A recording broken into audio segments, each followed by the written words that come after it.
This time we'll call to order the meeting of October 8th. City Attorney, is there anything you'd like to discuss before we go into closed session? Thank you, Mr. Mayor. I'd just like to point out that if the city council so moves, it will go into closed session to discuss those items agendized for closed session discussion, which are specifically conference with legal counsel, anticipated litigation, significant exposure to litigation pursuant to Government Code Section 54956.9B, 2 potential cases. That's all, Mr. Mayor. Thank you. Do we have any cards on this? I have no speakers, Mr. Mayor. Thank you. Is there a motion to move to closed session? So moved. Is there a second? Second. Motion is second. All in favor? Aye. Aye. Motion carries.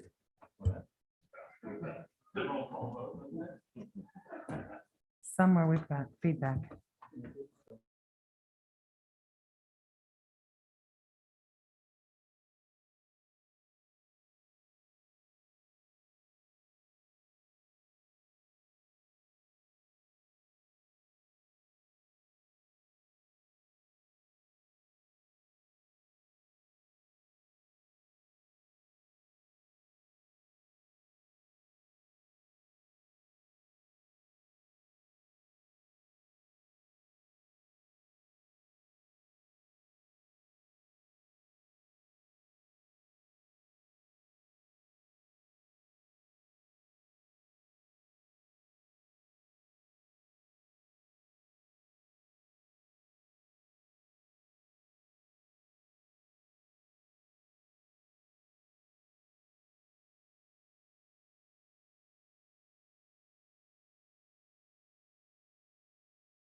Thank you. This time, we're going to resume the meeting of October 18th, 2021. Vice Mayor Resendez, will you lead us in the Pledge of Allegiance?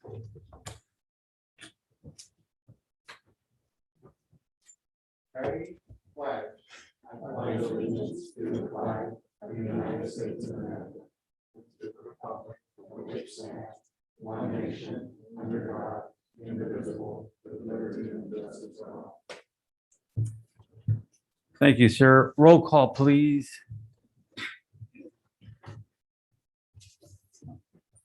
Councilmember Burns, Here. Vice Mayor Resendez, Present. Mayor Velazquez, Here. City Manager Miller, Here. City Attorney Epperson, Here. Police Captain Batanio, Here. and the record will show Police Chief Reynoso and Councilmember Perez as absent. Thank you. Thank you. City Attorney, will you please report out from closed session? Thank you, Mr. Mayor. The report out of closed session is that the city discussed the item agendized for closed session as I read into the record earlier, and direction was given to staff. The city council recessed from closed session at 6:38 p.m. That's all, Mr. Mayor. Thank you. Tonight, we have 3 proclamations, one for Code Enforcement Officer Appreciation Week, one for Family Court Awareness Month, and one for National Friends of Libraries Week. Are all those different groups? I see Susan, I see Code Enforcement. One of them will be attending via Zoom. Oh, okay.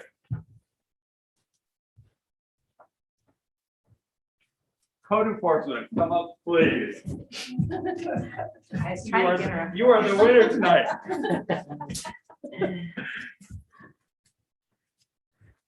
How you doing today? I'm good, thank you. Good.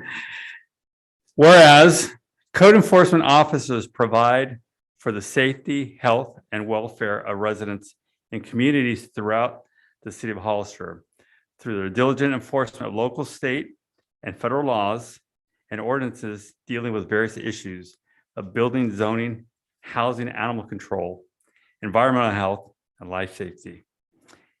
Now, therefore, be it resolved, the city of Hollister, as the city of Hollister mayor and city council do hereby proclaim the second week of October to be Code Enforcement Officer Appreciation Week in the city of Hollister. Now, I can say this department does an extraordinary amount of work throughout our community, helping beautify our community and help follow the rules. And I know personally, Desiree here, because we talk quite a bit on the phone about different issues, and I can't personally thank you enough for all the hard work you do. It's a tough job, but you make it. I'm not going to say you make it look easy. No, it's a tough job, and you make it happen. Thank you. Thank you, Mayor. Thank you, City Council. Thank you.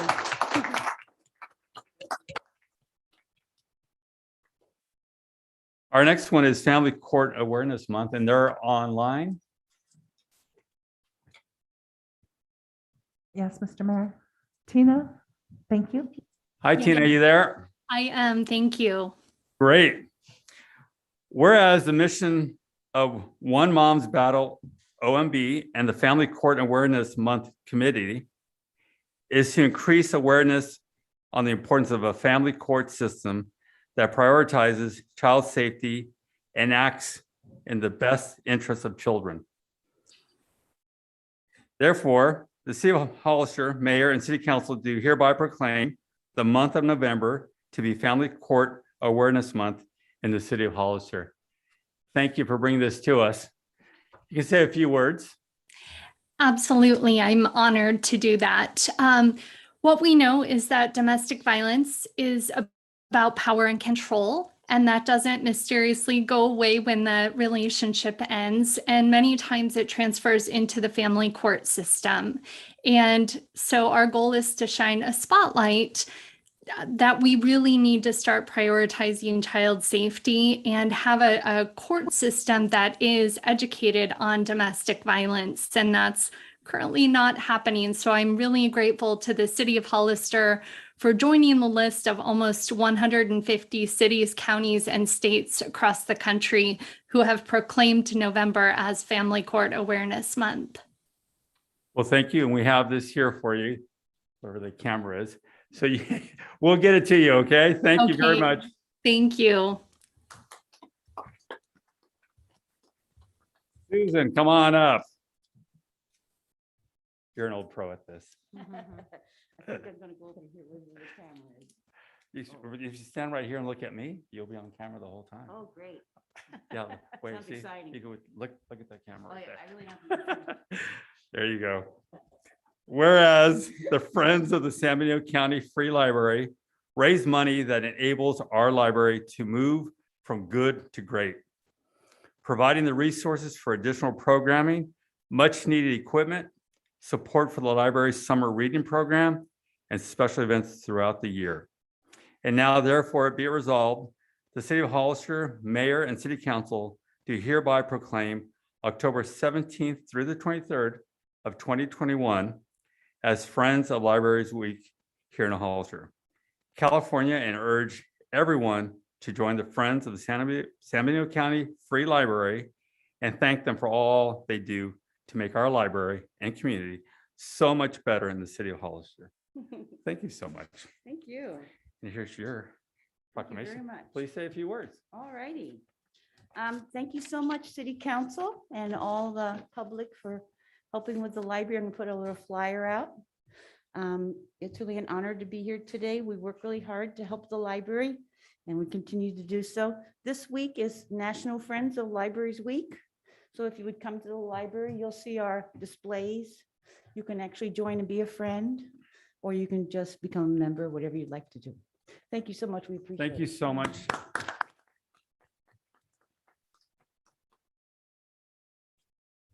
We are now going to move to the consent agenda. Are there any items the council would like to pull? Mayor, Yes, please. sir. I'd like to pull items A1 and A2. Double header. Do we have any from the public?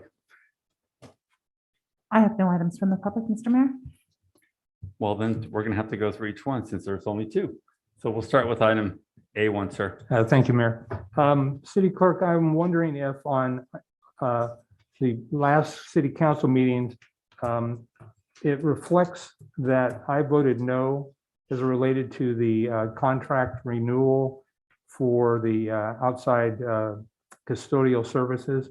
But it didn't actually speak to why. And I was wondering if there would be an opportunity to put a sentence or two in there that would define that, which would simply be because I'd like to see the program brought in-house and a full-time employee hired to do those duties.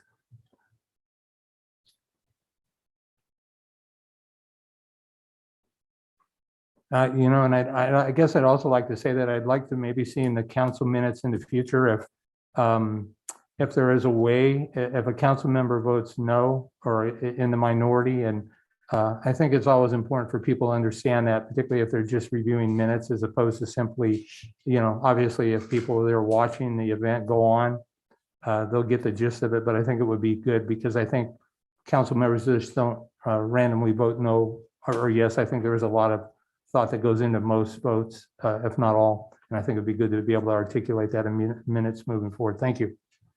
I shall make that change and so noted on your request. So I'll ask again, do we have any speaker cards on this first item?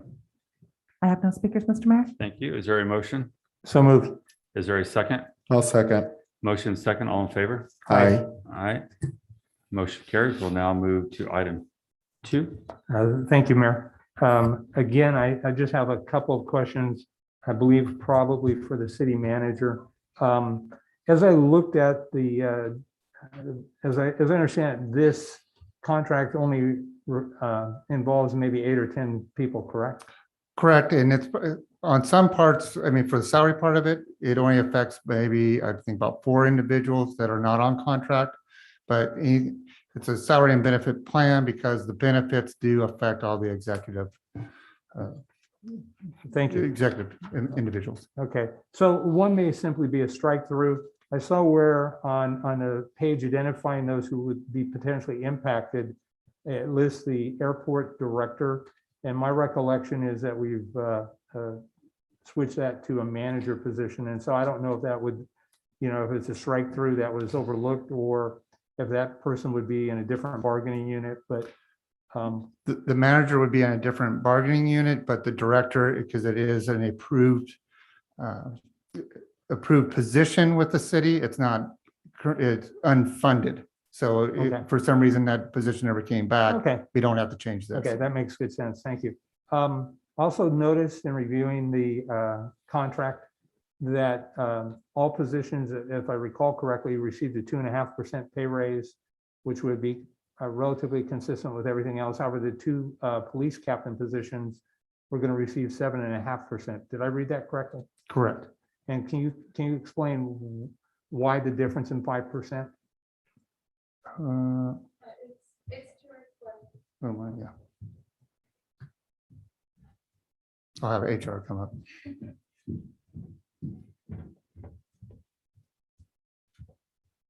Good evening. My name is Sydney from the Human Resources Division. So the reason the captain's positions reflect the 7.5% increase is to reflect the HPOA increases. So it's to maintain consistent, percentage separation amongst the other positions within the department. Okay, I understand now. Thanks.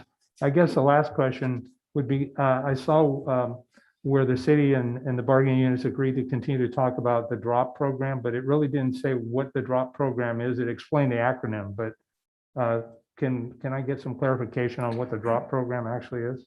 Yeah, it's an alternative retirement program. Some counties have that, and we're trying to find out if PERS has that program. It basically allows the person to retire now, but on their retirement portion.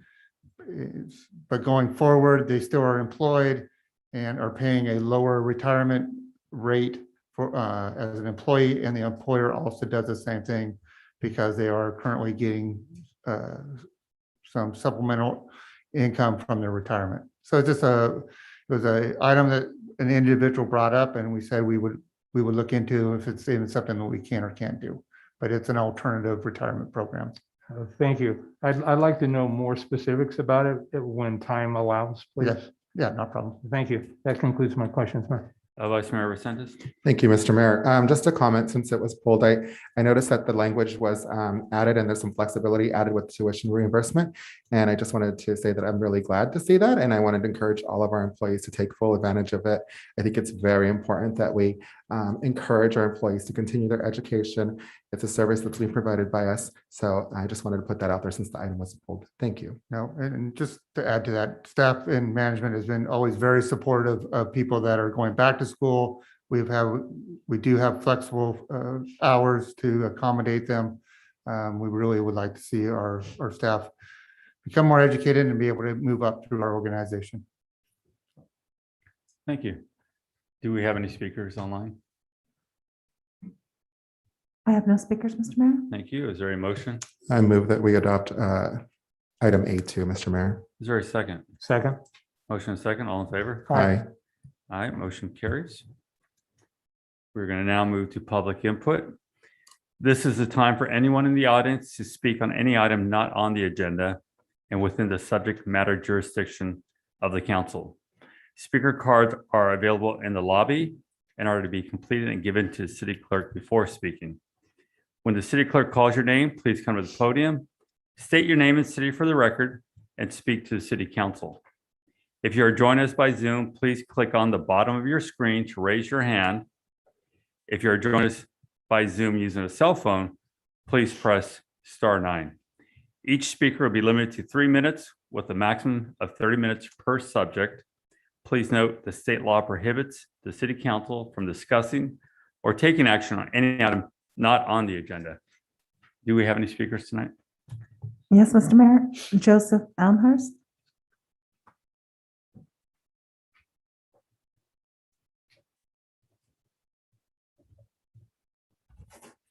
Hello, thank you for listening to me again tonight. Recently, I expressed a comment and it was met with swift action and a lot of understanding. And I really, really appreciate my voice being heard, and to express or paraphrase a quote from a recent meeting I had. It's nice to know that we live in a community where every voice is heard and understood, and met with respect and integrity. One of the reasons, again, I should have said, my name is Joseph Elmhorst. I own and operate Steak Stop. We are a mobile food facility. Mr. Elmhorst, I'm going to stop you real quick because we have an item on the agenda Yeah. discussing exactly what you're discussing right now. Since it's on the agenda, that cannot be part of the public input at this point. But definitely don't leave, because we want your input when that item comes up. Wonderful. Okay, and you can speak at that time. Thank you. Thank you very much.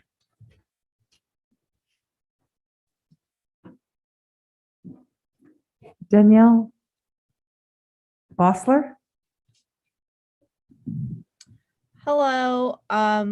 I can't turn on my video, I don't think, but my name is Danielle Bossler. I reside here in Hollister, California. I just wanted to, tell like a quick little story. So today I was walking, I live off of Apricot, so kind of near where the creek in the park is. And I'm sure this has been a topic of conversation for you guys. This is my first time attending a city council meeting, which is pretty exciting. Today I had to call the authorities because there was, homeless with gun, outside like 10 feet from the park. And I was just hoping to add, just a comment to see if there are plans to, clean up the creek and kind of help get that situation under control, because it was very, very scary. I'm a 30-year-old woman walking my dog, so it was a very terrifying experience. There's also 3 like pit bulls running down in the creek. So I'm just really concerned. My mom walks her dogs down at that creek as well. So I just wanted to throw that out there, and that's really it. Thank you for joining us tonight. Thanks.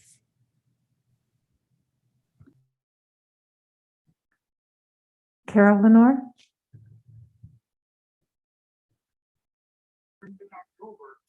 Good evening, Mayor and City Council. I wondered if somebody would please give some attention to the litter that's along the east side there of San Felipe. I use the dog park quite often now, which I love. Thank you again. But it's very unsightly, and I've never seen it that bad. Sure, you're going to always have some, but if somebody could look at that, I would really appreciate it. Thank you very much. Thank you.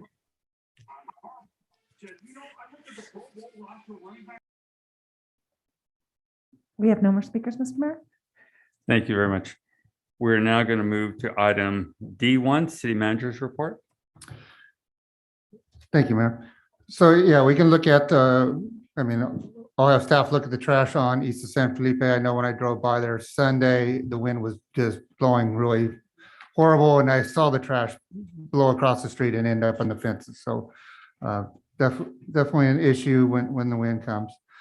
River cleanup staff, I will say, has been going through and did some cleanup of the river. And we'll talk to river or animal control to look for if those pit bulls are actually running wild to try to capture those animals. I think Ms. Boss was asking if the encampments. And I think that our city has recently went back out there to address some of those issues. Thank you, Ms. Bossler. And that is it. That's it. Item D2. Yeah, I would like to say that the airport staff attended NBAA, which is the National Business of Aviation convention, to advertise our wonderful airport. We had great reception. People really liked the booth that was there, and we were it was nice to get praise from different individuals, and one compared our airport to their home airport and was just criticized their airport up and down and said that wish it was more like ours, and said our airport was a pleasure to land at. And so it was nice to get good praise, and we're working on some other things too to get a better draw for future years. But it was very well received, and that's all I have. Excellent. Thank you. We will now move to item F1.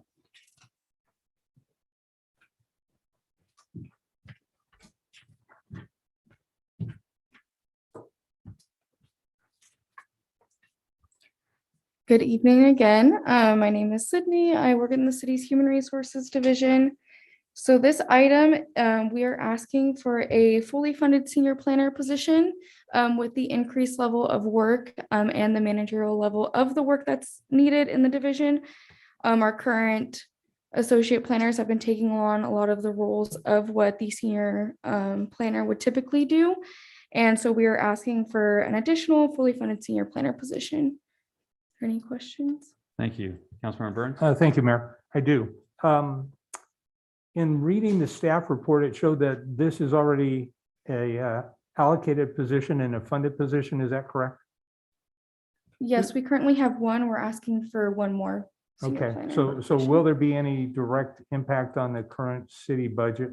Not on this year, but it would be in future years. Okay, and that's, I guess, where I was headed. Do we have a sense for what that is going to look like? I mean, I looked at some numbers and my best guess is we're probably in the 130 to 140 total benefit range. You are correct. And the main issue with this is with when Amazon came in, we do have a lot of interest in Hollister right now on the commercial side.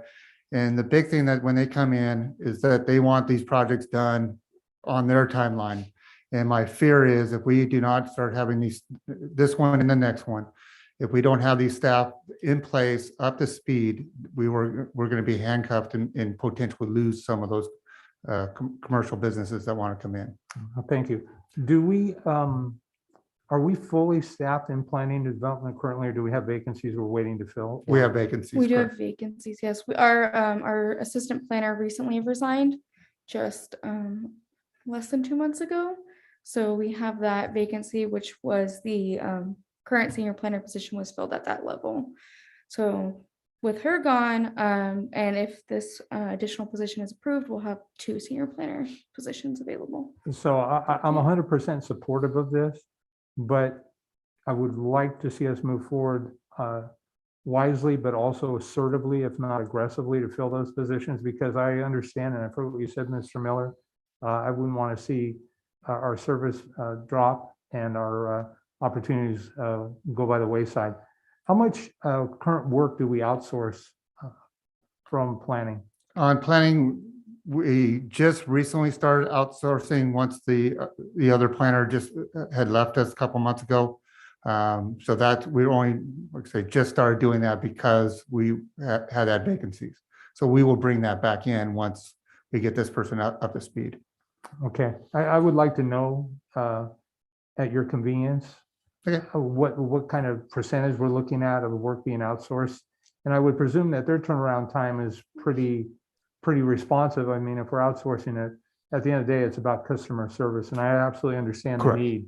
But I would like to make sure that, again, I've said it as recently as tonight, if we need to even add additional staff, I'm open to that conversation, providing we can fill that staff. Correct. And what we would do is once we get fully staffed, then we would evaluate the workload and then either bring that back at a later date. But I can have Abraham probably speak on what's been outsourced real quick. Thank you. Thank you, City Manager Miller, members of the City Council. Yes, as Manager Miller has indicated, the planning department has been very, very busy we've always have been, but currently right at this point, we only do have the 2 associate planners on staff. We had a 3rd assistant planner who recently left the city of Hollister, and then we also had a technician who just recently left as of last month.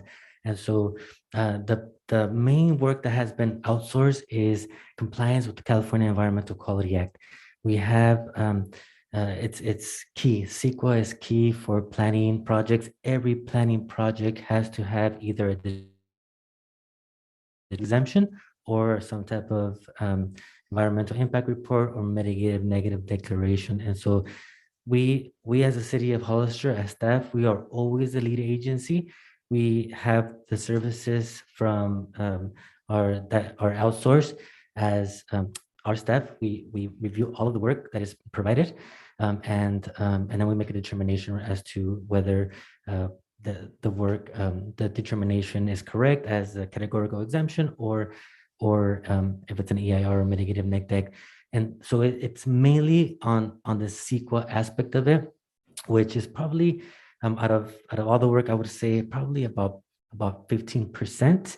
And then as recently as City Manager Miller was saying, maybe about 2 months ago, since Arely Perez left the city of Hollister, we have probably sent off about 4 applications out of, I would say, 20 active applications that we have going on.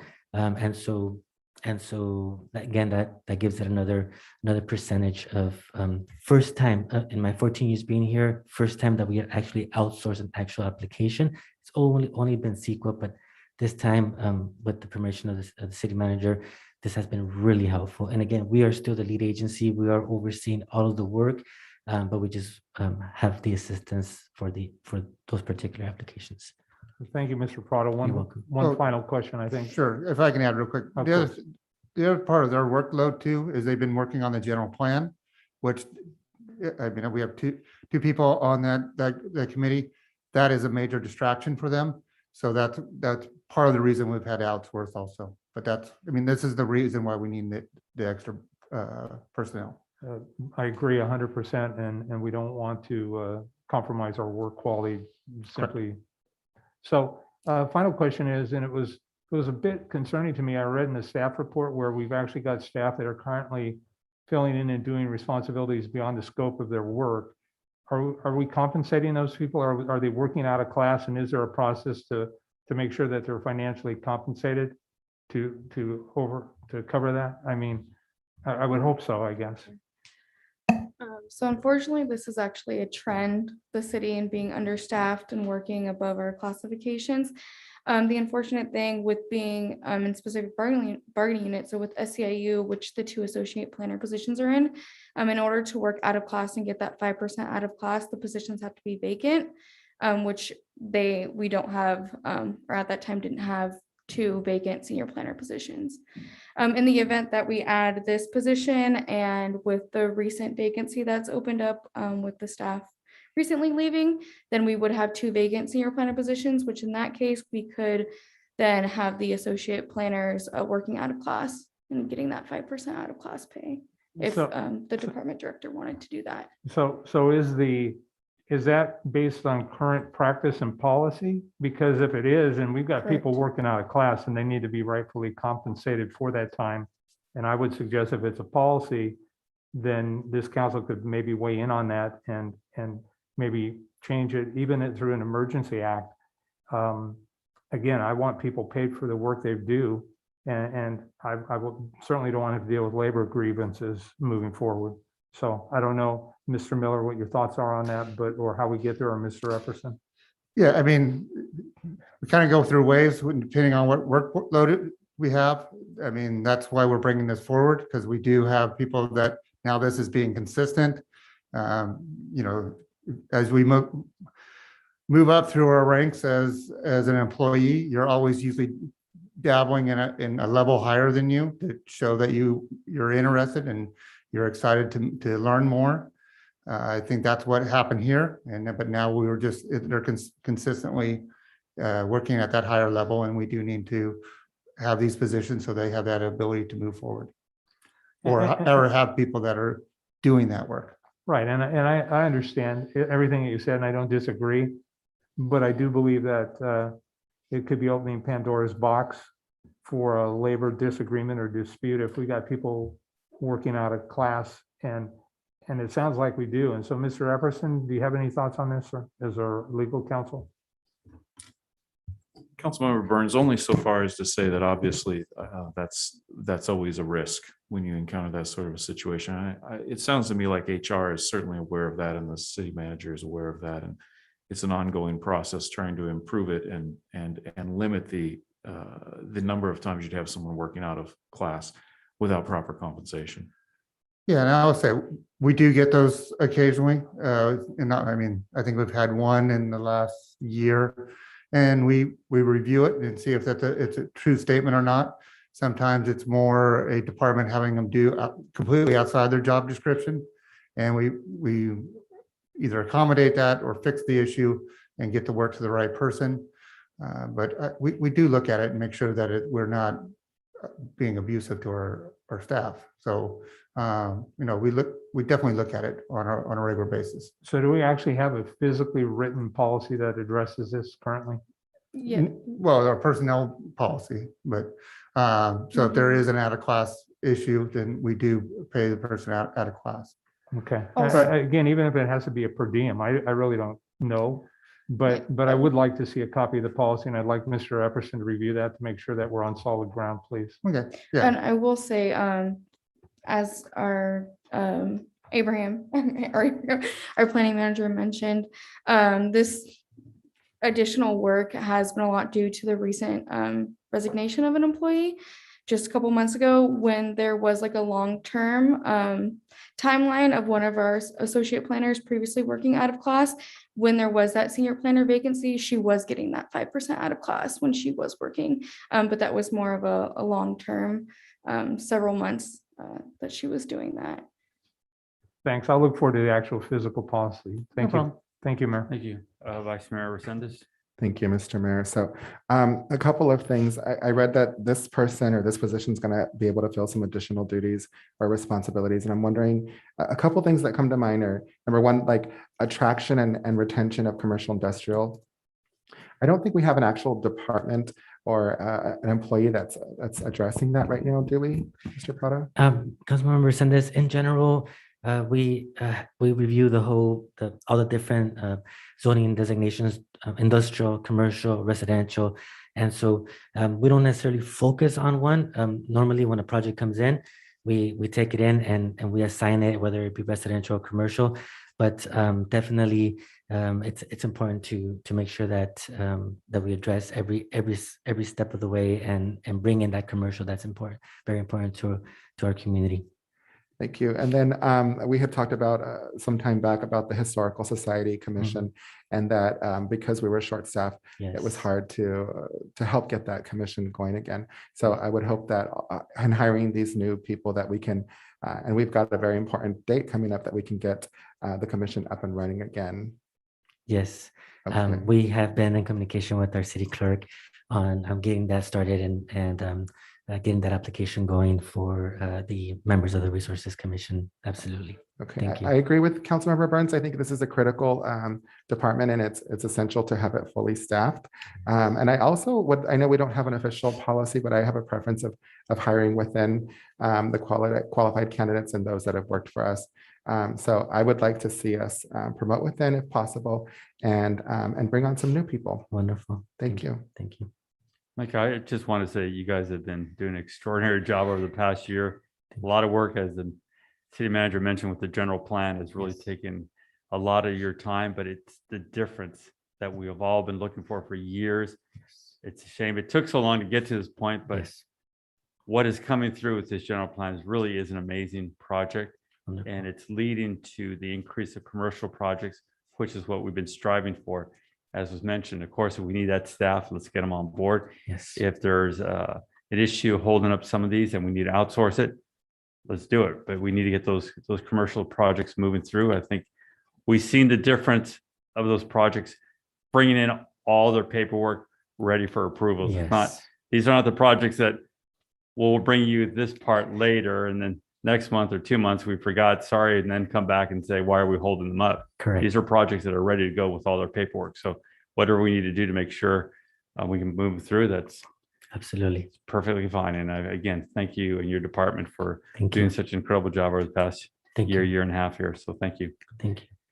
Do we have any speaker cards? I have no speakers, Mr. Mayor. Thank you. Is there a motion? I move that we adopt resolution number 2021-196. Thank you. Is there a second? Second. Motion and a second. All in favor? Aye. Aye. Motion carries 3-0. We'll now move to item F2. Okay, so F2, this item is to replace our current budgeted associate civil engineer and one of our budgeted assistant engineer positions with two associate engineers positions. So this will restructure similar to with our planning positions. Our current assistant engineers, they're working at a higher capacity at the level per se as associate engineers. So restructuring and budgeting 2 associate engineers will allow this division to function more appropriately and continue to service the city. There is definitely a crucial need as you are aware, we don't currently have a city engineer. So the engineering division has been working very hard. Thank you. Councilmember Resendez. Thank you, Mr. Mayor. Again, I would just add that that we prefer somebody with a master's degree. I know it's hard to get people with master's degree, but I think it's important that we add that language in there. Thank you. Councilmember Burns. Thank you, Mayor. I just want to echo what I previously said on the previous item. Again, I have the concerns of working out of class, and so I won't belabor the point, but thank you. Thank you, Mayor. Thank you. Do we have any speaker cards? I have no speaker cards. Thank Mr. you. Is Mayor. there a motion? I move that we adopt resolution number 2021-197, Mr. Mayor. Thank you. Is there a second? Second. There's a motion second. All in favor? Aye. Aye. Aye. Motion carries. We will now move to item F3. Thank you.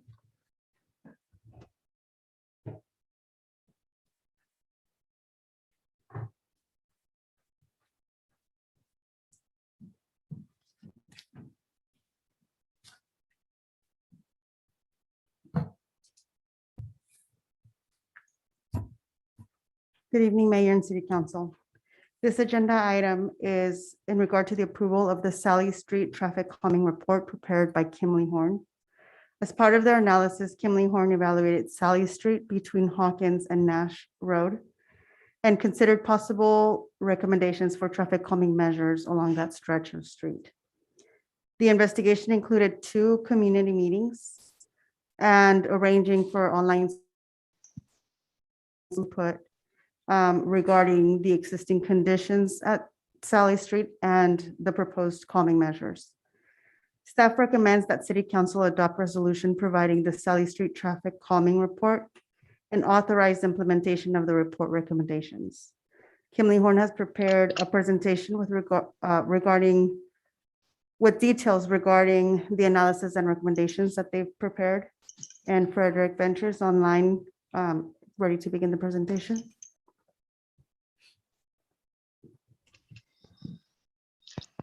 Thank you, Socorro.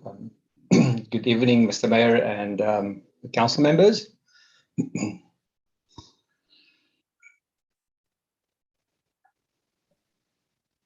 So my name is Frederick Venture and I'm with Kimley Horn Associates. We've been conducting the Sally Street Traffic Calming Project. During COVID, it's been a little challenging, but we've had great participation from the community. Great involvement, great comments. So I'm going to walk you through basically the process of, talking to the community, coming up with some options, and we're going to share with you tonight 3 alternatives that we've developed. Next slide, please.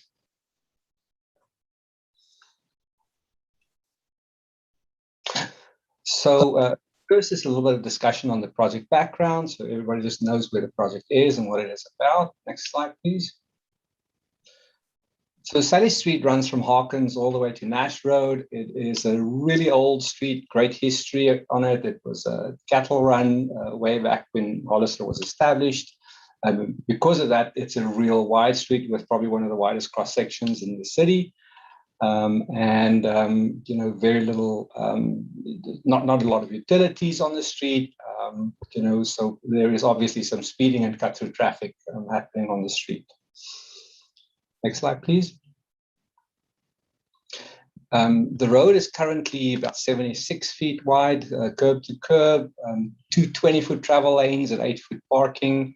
So you can see that really opens it up for traffic to really move unobstructed along the road. There are no stop signs, really nothing that challenges you to stop. I think there may be 1 stop sign. So, access to private homes, it connects to the downtown. It is classified as a 2-lane residential street, so speed limit's 25 miles an hour.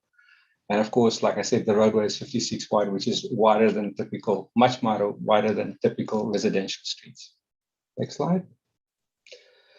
So usually before we start out, we want to confirm that on a street like this, there is what I would call a traffic problem, right?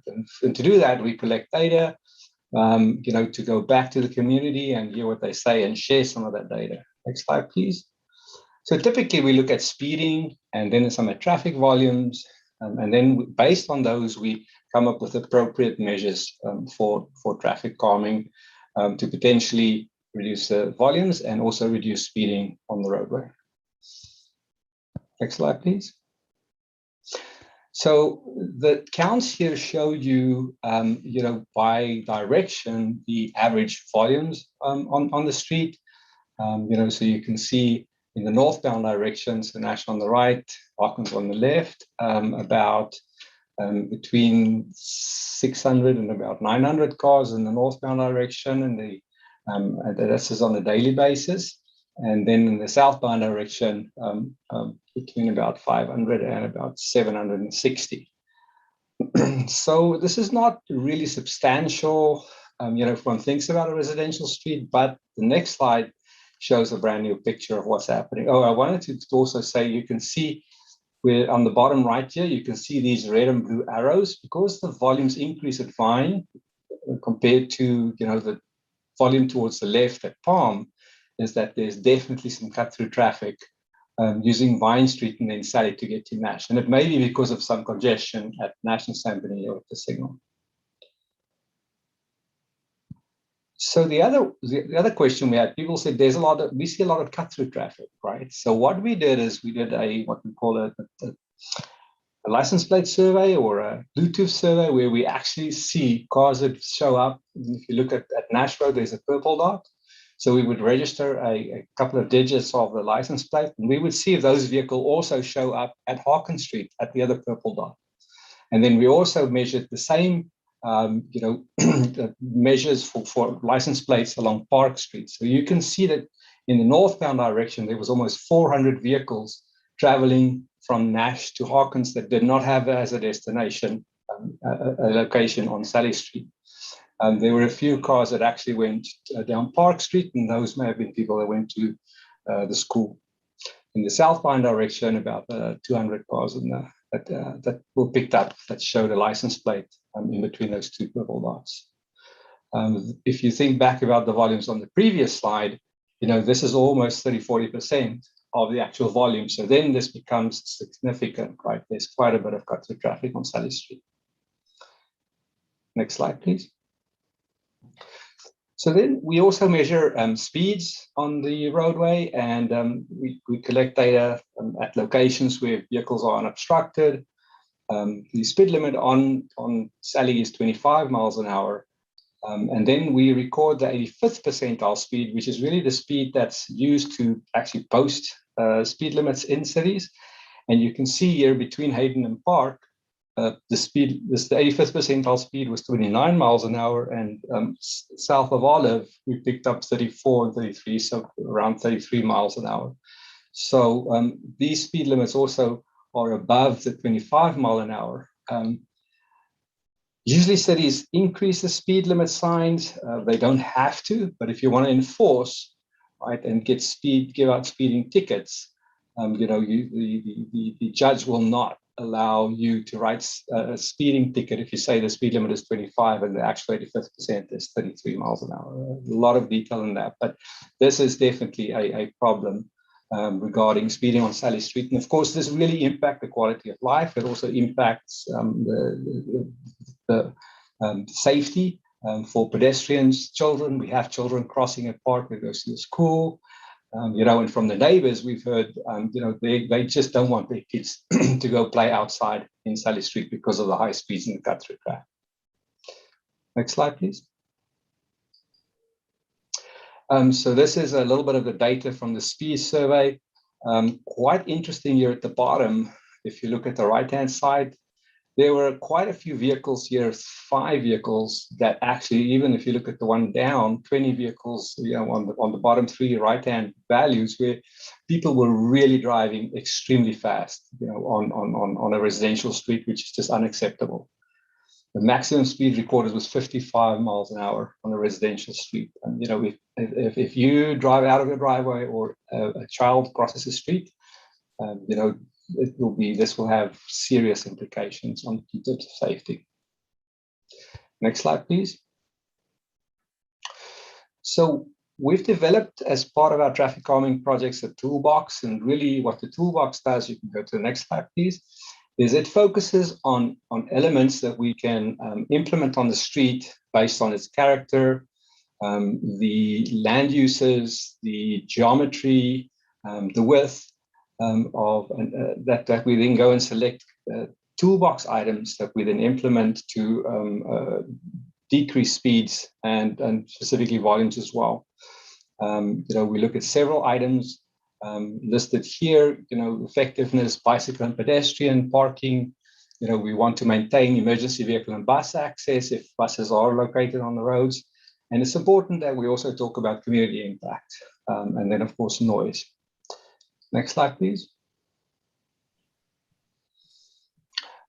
Just for those who are not familiar with traffic calming toolboxes, they're basically 4 elements of any traffic calming measure that you install. It's basically a horizontal shift, so that those would be like speed cushions. Vertical shifts is where you shift the vehicles to the left or the right.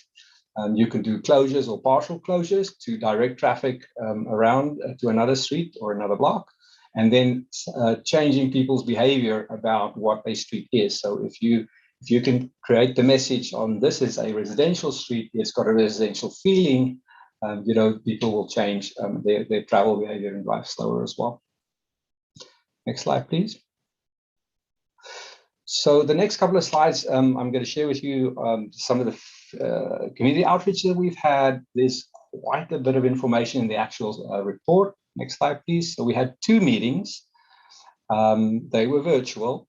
And we presented traffic calming recommendations, and we also prepared an online survey where we solicited feedback from the community on the traffic calming concepts that we prepared. Next slide, please. So the first meeting was in March. The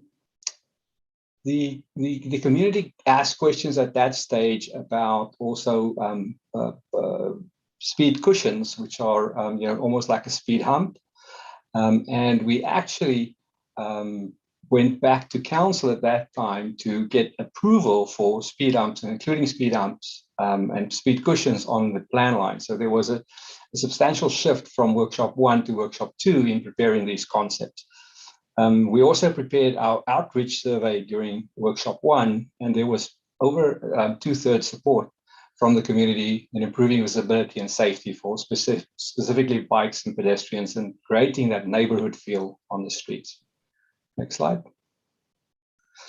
So public workshop 2, we actually then prepared 3 options, and those are what you're probably going to see tonight as well to make a decision on which ones where we then included some speed cushions as a feasible traffic calming measure along Sally Street. That meeting was hosted in July. So the 3 options are really one where it's the first one where we didn't have options for speed cushions. So it's primarily focusing on traffic circles, some striping and a few other measures to reduce traffic. And then we prepared an option for speed cushions with very limited roundabouts. And then the third one is a mix of these 2. I have to share with you at the public workshop, there was a little bit of I wouldn't say a split vote, but comments were very split between which option will be better, right? So for that reason, because there wasn't a clear indication to us about which option would be preferred, we presented to you all 3 tonight. Next slide, please. So we're going to look at some of the layouts. These are not all detailed, but it illustrates the principle for these 3 options. Next slide. So option 1 is the one that just had some traffic circles. We can see these are the smaller traffic circles as we know them at 5 locations along Sally Street, and then with some median closures or just median improvements at the entryway so people cannot cut the corner when they actually enter Sally Street from either Hawkins or Nash Road. The next, and I wanted to talk about bicycle improvements. I'm going to show you a cross section as well. So what we're recommending here is also to improve widen the bicycle lanes, having buffers on both the left-hand side and the right-hand side of a bicycle because we have more than enough width, and then we retain on-street parking. So there wouldn't be substantial loss of any of the on-street parking, except at a couple of corners where we get close to the roundabouts. Next slide. So the traffic circles would be center islands that's placed at unsignalized intersections. Drivers have to slow down, and since they have to slow down to a comfortable speed, it improves safety. It will be a result in a reduction in speed, and it makes it far better for both pedestrians and bicycles as well. One of the drawbacks is, as we do implement traffic calming on Sally Street, is we do run the risk that if people that now are speeding and using Sally Street as a cut-through route may go and divert to another street. So the idea is actually not to close the street or make it so difficult that people absolutely avoid the street altogether, or even though that may be preferable, because the problem doesn't go away, it goes to another street. Right? So we hope that they do go to San Benito Street. Next slide. So option one shows you a couple of the improvements. You can see on the left-hand side, sort of the median treatment at Harkin Street. So those would be mountable curbs that we put in to reduce, the ability of somebody to do a sweeping right turn and just make that turn really fast. This slows them down significantly. You can see that we're doing the revised crosswalks, and this is called the 444 crosswalk, and the reason is that it has reflectors in it, plus a brand new kind of striping, which is an improved visual, especially at night as well for pedestrians. So that's recommended at all the crossings. You can see on the cross section that we having parking being as 8 feet. And then we have the wide class 2 bike lane, and then the stripe buffer. And then we're only recommending 10-foot travel lanes here, which is actually narrow. If you think it's 20 right now, right? So we're narrowing the lanes down to 10 feet with a median stripe. If we do a circle, you can see how we actually push the cars out, take them around the circle, and then continue to have the bikes push out to the outside. And we also do the improvements for the pedestrians where they cross. Next slide.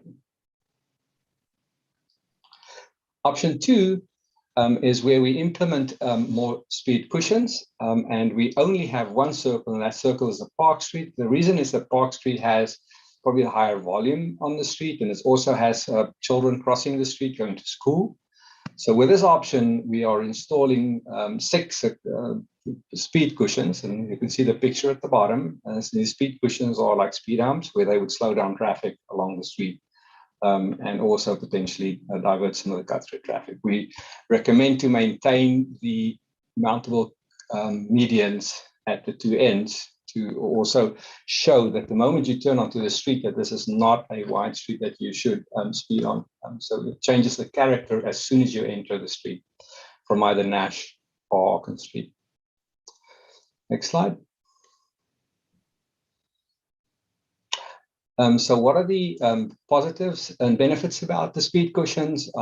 They are typically 2 or more raised humps, and they placed laterally across the roadway with wheel gaps, and we'll get to the wheel gaps in a minute. In that what they do is they are placed such that emergency vehicles are not slowed down when they actually traverse these. If a fire truck turns their siren on, we pull over to the side. So how these are places that the fire truck can actually cross them in the median and continue. And so it does not impact the response time from emergency services.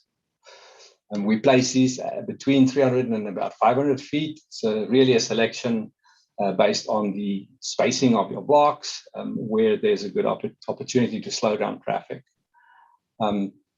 We also place them such that vehicles should not be able to go around them or avoid them. What do happen is that quite often drivers will actually have one wheel go on the gap between those, but the other wheel of the vehicle will then actually go over the speed humps. We do, some of the bigger trucks may also be able to traverse this. If a fire truck can, some bigger trucks can as well. Unfortunately, that's an avoidance measure that we cannot do, but I don't think trucks are driving 55 miles an hour on the road here. There's definitely passenger cars, and some pickups. Also, great reduction in vehicle speed. These are very effective in reducing speed. They will not impact bikes. As you can see, bikes have the opportunity of either driving over it or through the gap as well. We may experience slight noise, especially if people drive too fast, but they won't do that too much because of potential vehicle damage. And then sometimes vehicle may go in the opposing lane, but it's not going to help them, right? Because they will still cross the hump. You cannot avoid not driving over the hump. Next slide, please. So this is option 2, where we've indicated, instead of having the roundabouts, the mini roundabouts everywhere, is where we actually then put a speed cushion as indicated. And here you can clearly see where the gap is, right? The gap is slap bang in the middle of the road, down the center line, and that's where the fire truck would then cross. The picture at the top shows actually how, then based on the spacing that you have, that the fire truck actually traverses these without being impacted in response time. Next slide, please. So option 3 is a little bit of a hybrid where we kept 3 speed cushions and we introduced 2 additional mini roundabouts, the one at Hayden and the other one at Olive Street. Next slide, please. So here is a typical layout again, is where we, again, if you look at Hawkins Street, retain the medians, speed cushion in the mid block, and then a mini circle at Hayden Street. Next slide, please. And this shows the option for a roundabout at Park and the other one at Olive. Next slide, please. This further down is then where we install those 2 speed cushions mid-block, Palm and Vine, and between Vine and Nash. And then down at the bottom corner, you can see where Nash, we do the same median treatment at Nash. Next slide, please. So you will recall that the 4th circle that we talked about was behavioral change, right? And behavioral change has to do with turning the street into a real neighborhood street, creating acceptance from not just the people that drive on it, but also buy-in from the residents. During the community conversations that we've had, there were of history being told of what had happened in the past on Sally Street. So we believe there's a great opportunity to help reflect a little bit of Gilroy's history along of Hollister's history along Sally Street, with median treatment and pavement treatment and some local artwork. And that's really an aspect that brings community together on the street and makes people feel proud about the implementation of traffic calming measures on their street.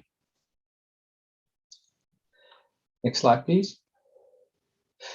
So the schedule and next steps are really, the focus is to get ready, if depending on which option you recommend tonight or adopt and say we should move forward with, is to look at designs. The next slide, please. Is to finish complete engineering and design in the fall, and then early winter next year is to place the bids for construction. And then at the end of winter, probably early summer, is to have a construction project that can be implemented. Next slide. So what we're asking for tonight is direction from council for implementing one of these options on Sally Street. And that's where we are. Thank you. Thank you very much, Vice Mayor Resendez. Thank you, Mr. Mayor. I'm very excited about this presentation. Thank you, Frederick. I'm team hybrid for sure. I really like the look and feel of having all the different elements to help slow down traffic. I know that each neighborhood is going to have its unique challenges, and we might need different things, but I really like the look, design, and feel of having all of those elements. The medians at the both ends, for sure, and the roundabouts. The only thing that I would ask for is I really like the idea of adding a physical barrier to the bike lane. I've been going around taking pictures and sharing them with the mayor. And I think I've shared I've talked to Abraham about this before. Fremont has these green posts, like these plastic posts. I think that'll go with the green bike lane paint that you're going to have. I just really like the idea of having a physical barrier to slow down the traffic and to protect the bike lanes and to encourage more pedestrian bike traffic. Of course, I've said this before, and I wrote, I studied this in my master's program. When you beautify with art, it gives a sense of ownership to the community. They buy into it and they respect it. I think that this project has the potential to lay a template, so to speak, for how we can really improve the look and feel of downtown Hollister.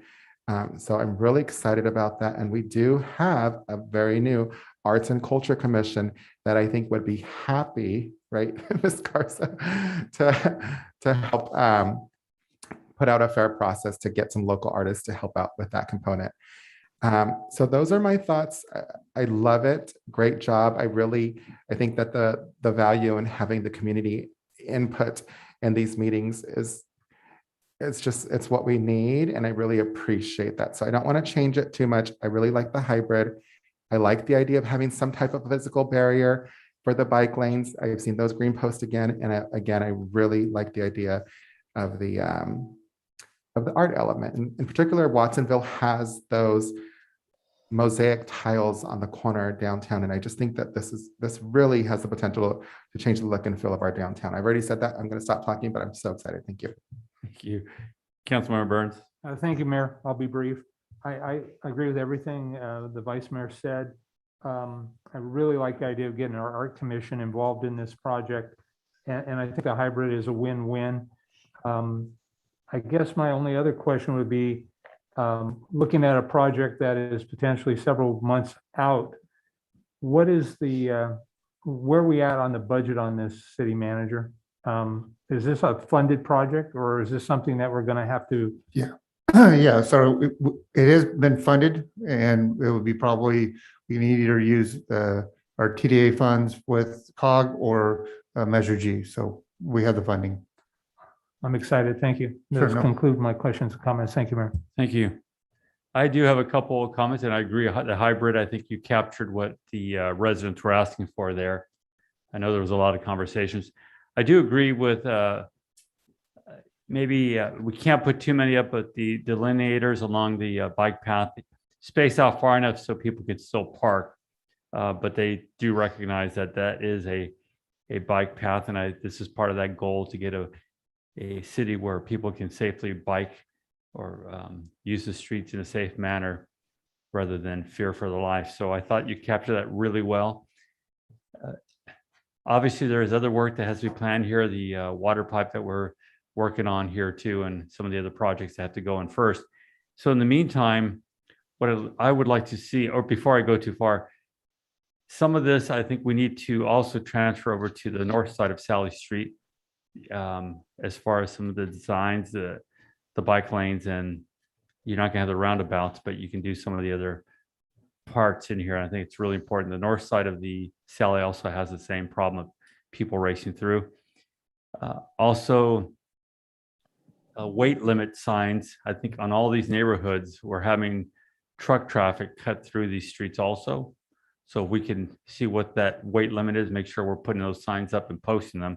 That would help quite a bit in these areas. But in the meantime, as some of these other designs are being worked on, and we're looking at about a year here, this is one of the other streets we talked about, temporary, put the speed humps here anyways right now to slow some of this traffic down, because you do see the cut through quite a bit. You see the high school traffic coming in and then going down Vine. So Vine is going to need a few of those speed humps too, to keep people from just using this as a shortcut in the temporary anyways, until we can get to this next part. But I thought you captured it very, very well. It's exciting to see your designs coming to fruition, and I'm looking forward to seeing this project start to happen. Councilmember Burns. Thank you, Mayor. One final request on my behalf, please. I'd like to see our police department maybe do some enhanced traffic enforcement in that particular area. 55 miles per hour, that's like a death wish. Absolutely. And that may be the exception to the rule, but sometimes it's amazing what a little red and blue light will do with the officer with the ticket book. Thank you. Councilor, I would agree. Councilor Resendez, go ahead. So I guess two things to Councilmember Burns' point. I thought that they said that we can't really legally impose traffic fines on that street, but maybe around the area, like on Nash. Okay. And just the presence might be a good idea. Well, they might not be able to enforce the posted speed limit based on the information that's come up aboard Yeah. tonight, but my presumption is that if you're going 55, 55 is unsafe in any area. That's true. And so Absolutely. maybe it's an education process, maybe it's a financial hardship. And, and I know our police officers do a great job and have great discretion. So I'd like to see that often just putting the motorcycles or the units out there will get a immediate response. Thank you. Absolutely. And then my second, I'm assuming we are going to slurry seal this, right? And are we Yeah. budgeted for it? They're going to repair complete grind. Okay, okay. Yeah. So then I would assume that we can, if we do put the temporary speed humps there, that we can easily remove those and then put them back after we're done with the complete grind and slurry seal. Correct. Okay, perfect. Thank you. Absolutely. So good job again. Thank you. Do we have any speaker cards?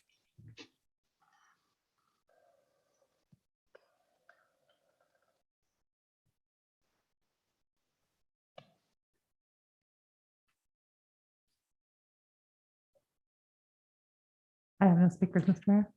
Thank you. If I can add, though, if we could, since if we approve this next, can we get a mailing out to the residents to let them know what the design is, what the timeline is, what the temporary solutions are until that work goes, and remind them that we're also designing the new water line with this whole project, so people understand that we're encompassing all the projects into this, so we understand they're all there. Yes, we can go ahead and do that. Thank you. I appreciate it. And I know they would. I get a lot of emails from residents on Sally asking about that. And then again, if we can look at the north side of Sally Street and implement some of the same ideas, they'd be grateful. So thank you. Is there a motion? I'll move that we adopt, where are we? Resolution number 2021-198, Mr. Mayor. There's a motion. Is there a second? A second. Motion and a second. All in favor? Aye. All right, motion carries 3-0. We'll now go to F4. Thank you, Mr. Mayor. So this is traffic calming night in Hollister. So so I will, I think Christian's going to make a presentation first.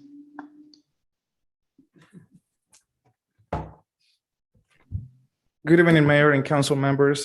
This item is essentially the same as the previous one. This for Buena Vista Road traffic calming.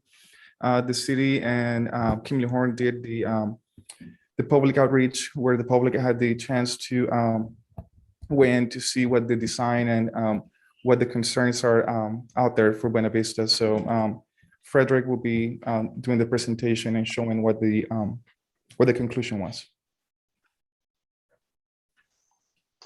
Thank you, Christian. Mr. Mayor, I just wanted to thank Socorro and Christian. They've been really a big help in moving forward, especially with all the outreach and getting meetings organized. So it's been a pleasure working with staff to move forward with this, with the traffic calming plan. So Buena Vista Road is our next plan. It is a far longer stretch of road compared to Sally. It's about 1.2, 1.3 miles long. Next slide, please. So look at the project again. So the project background, it's like I said, it's a fairly long strip. Next slide, please. It connects San Benito Street to, actually, if you go further west on Buena Vista, it connects to 156. So this is actually a route that people take to leave the city and come home as well. And west of Berasini Lane is where the road opens up a little bit. There is a 90-degree turn, a couple of them before you get to 156. But of course, that's where people start speeding up. And I think they also speed up on Buena Vista Road already. The segments of Buena Vista Road from Locust to the edge of the city is a more traditional road with varying widths because of haphazard development. So the south side is developed, but the north side is happening sort of in a patchwork fashion. More recently, the North Street extension over the hill has been completed, and also the city widened and finished the widening of Buena Vista Road in front of the cemetery. As we finished Buena Vista Road, we also went into the public participation process. We were asked to also assess conditions on the North Street extension specifically. So, that was an addition, especially at the second meeting. And after that, we also did some additional data collection on North Street. So I'm going to share some of that with you tonight as well. Of course, we have the Calaveras Elementary School, which is a major destination for the community. And that creates more concern about safety, especially for children. Heading towards school, being dropped off and being picked up. Next slide, please. So the current Buena Vista Road has about 45 feet and it varies in width, but this is the typical cross-section of roadway width. The westbound travel lane is about 15 feet wide. I actually think it's the other way around. I think it's the eastbound travel lane is about, no, that is correct, sorry, 15 feet wide on the westbound side. The eastbound is about 12 feet wide with a 6-foot bike lane, and then there's parking for the homes along the south side of the street. And then, of course, on where the homes are, there's sidewalk and some landscaping. On the north side of the street, as you can see here, there's a very small shoulder, and that shoulder widens out. Sometimes it's wide enough that the bike can ride in it. Sometimes it disappears. But past the pavement, there's basically gravel and rural development. There has been some newer development occurring, and the road has been widened on the north side. And it is classified as a 2-lane collector street, which means that the speeds are slightly higher. The road cross-section is a little wider, but it provides local access to homes on the street. So the intent is, since people live here, they park here, they ride their bikes and they walk, is to keep the speeds down despite the fact that it is a collector street. Next slide, please. So the city has also completed what's called the City of Hollister Complete Streets Plan 2020, and it had identified improvements along the corridor for near-term and long-term to improve the corridor to actually have a more complete streets principle, where there would be bike lanes, parking. You can see this is an illustrative section here at the bottom. Both the cross section is interim, and the one on the left, the nice picture, is long-term, where there would be the opportunity to convert the street to have a protected bike lane and then parking and then the travel ways. This is substantially wider than what's planned for the street, and also it's wider than it has been built. So it may be slightly challenging to implement all of it, but we're going to show you what short-term and some of the longer-term options are based on the cross-section that we do see today. Next slide, please. So similar to Sally, we collected data at this along the corridor. Next slide, please. Again, speeding volumes and how do we implement appropriate measures to slow down traffic. Volumes is a major concern here because, as I said, it's one of the routes outside that leads to destinations to and inside the city and outside of the city. So my gut feel is that we will not be able to reduce volumes. However, with the measures that we have, as we are definitely looking at reducing the speeding that happens on the street. Next slide, please. So here are average daily volumes on the street, and these were counted 2019 approximately. So you can see the volumes vary between about 4,000. Obviously, they increase as you go west, and you can see how traffic then goes down, where there's a diversion onto Miller and West Side. Also, this was before These counts were taken before North Street was opened up, so pretty low volumes once you hit Locust. Next slide, please. These are forecasted volumes on Buena Vista from the city's old general plan. And you can see how the volumes go up from it was 4,000 to about 7,000, heading towards the west. And of course, with North Street opening up, again, 5,000 cars heading over North Street towards San Benito Street. Slight increases on West Side and Miller Road. Next slide, please. 85th percentile speeds here, very, very high as well. Speed limits 30 miles an hour. We have the school has a 25-mile-an-hour speed limit if school's present and children are present. But you can see we're looking at between 40, 44, 43, and 47 miles an hour, 42, 43. So 45, I would say, approximately is a good guess on a good judgment on Buena Vista itself. Quite interesting was that when we measured speeds, and this was after we did Buena Vista, we measured speeds on North Street, was that the speeds between Fern and Raven was measured at 51 miles an hour. So even though it's not a street where there's direct home access, this is still concerning. There are homes fronting the streets, so it creates noise. People do drive too fast. And it's not ideal for North Street at all. If people tend to drive fast on one section, by default, they're going to probably drive fast on the next section or the next block as well. Next slide, please. So similar to Sally Street, we've developed this traffic calming toolbox. I'm not going to dwell on those. Next slide, please. Again, same measures, looking at bicycle pedestrian safety, parking, EV access, and community impact. Next slide, please. Again, vertical shifts, horizontal shifts. We didn't recommend any closures, and then a little bit on behavior changes, right? So we're going to show you specifically with some of the striping changes that we're recommending, how we are going to change behavior and slow down traffic as well. Next slide, please. So similar to Sally, we had two outreach meetings with the public. They were also virtual during COVID, actually pretty well attended. I was impressed by the number of people that showed up, and the participation was actually very, very constructive. Great feedback. People will not just focus what's happening in front of their house, but they were thinking about the broader community, thinking about the school, how to cross the street, parking, and of course the speeding. Next couple of slides.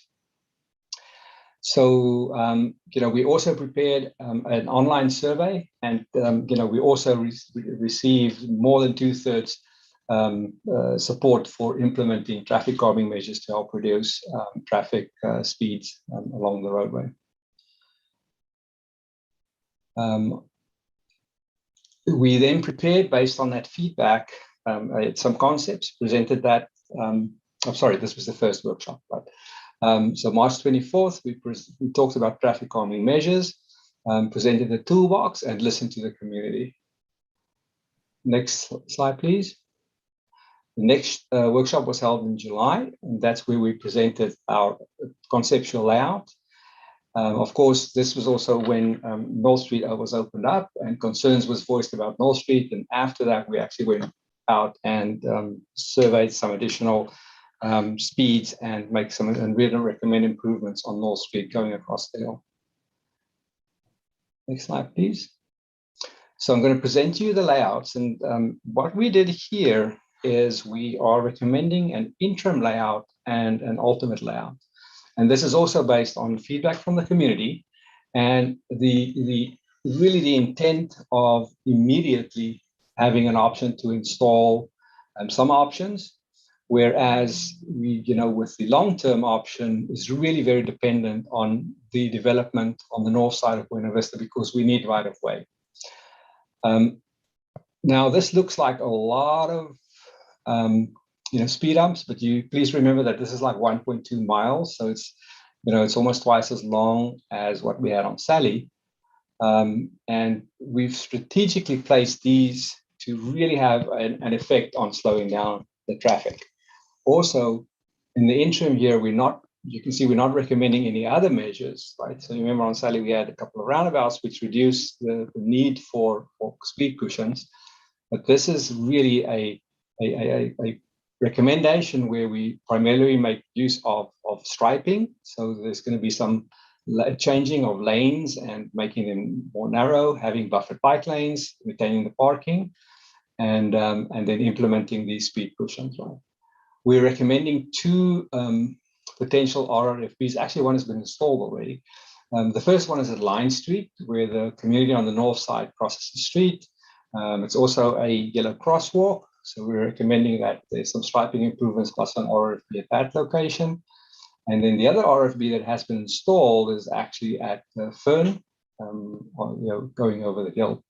We're just recommending some striping improvements there as well. Next slide, please. So again, the same slide for regarding speed cushions, benefits and drawbacks. Next slide, please. Again, the layouts showing how we protect the entire road. Next slide, please.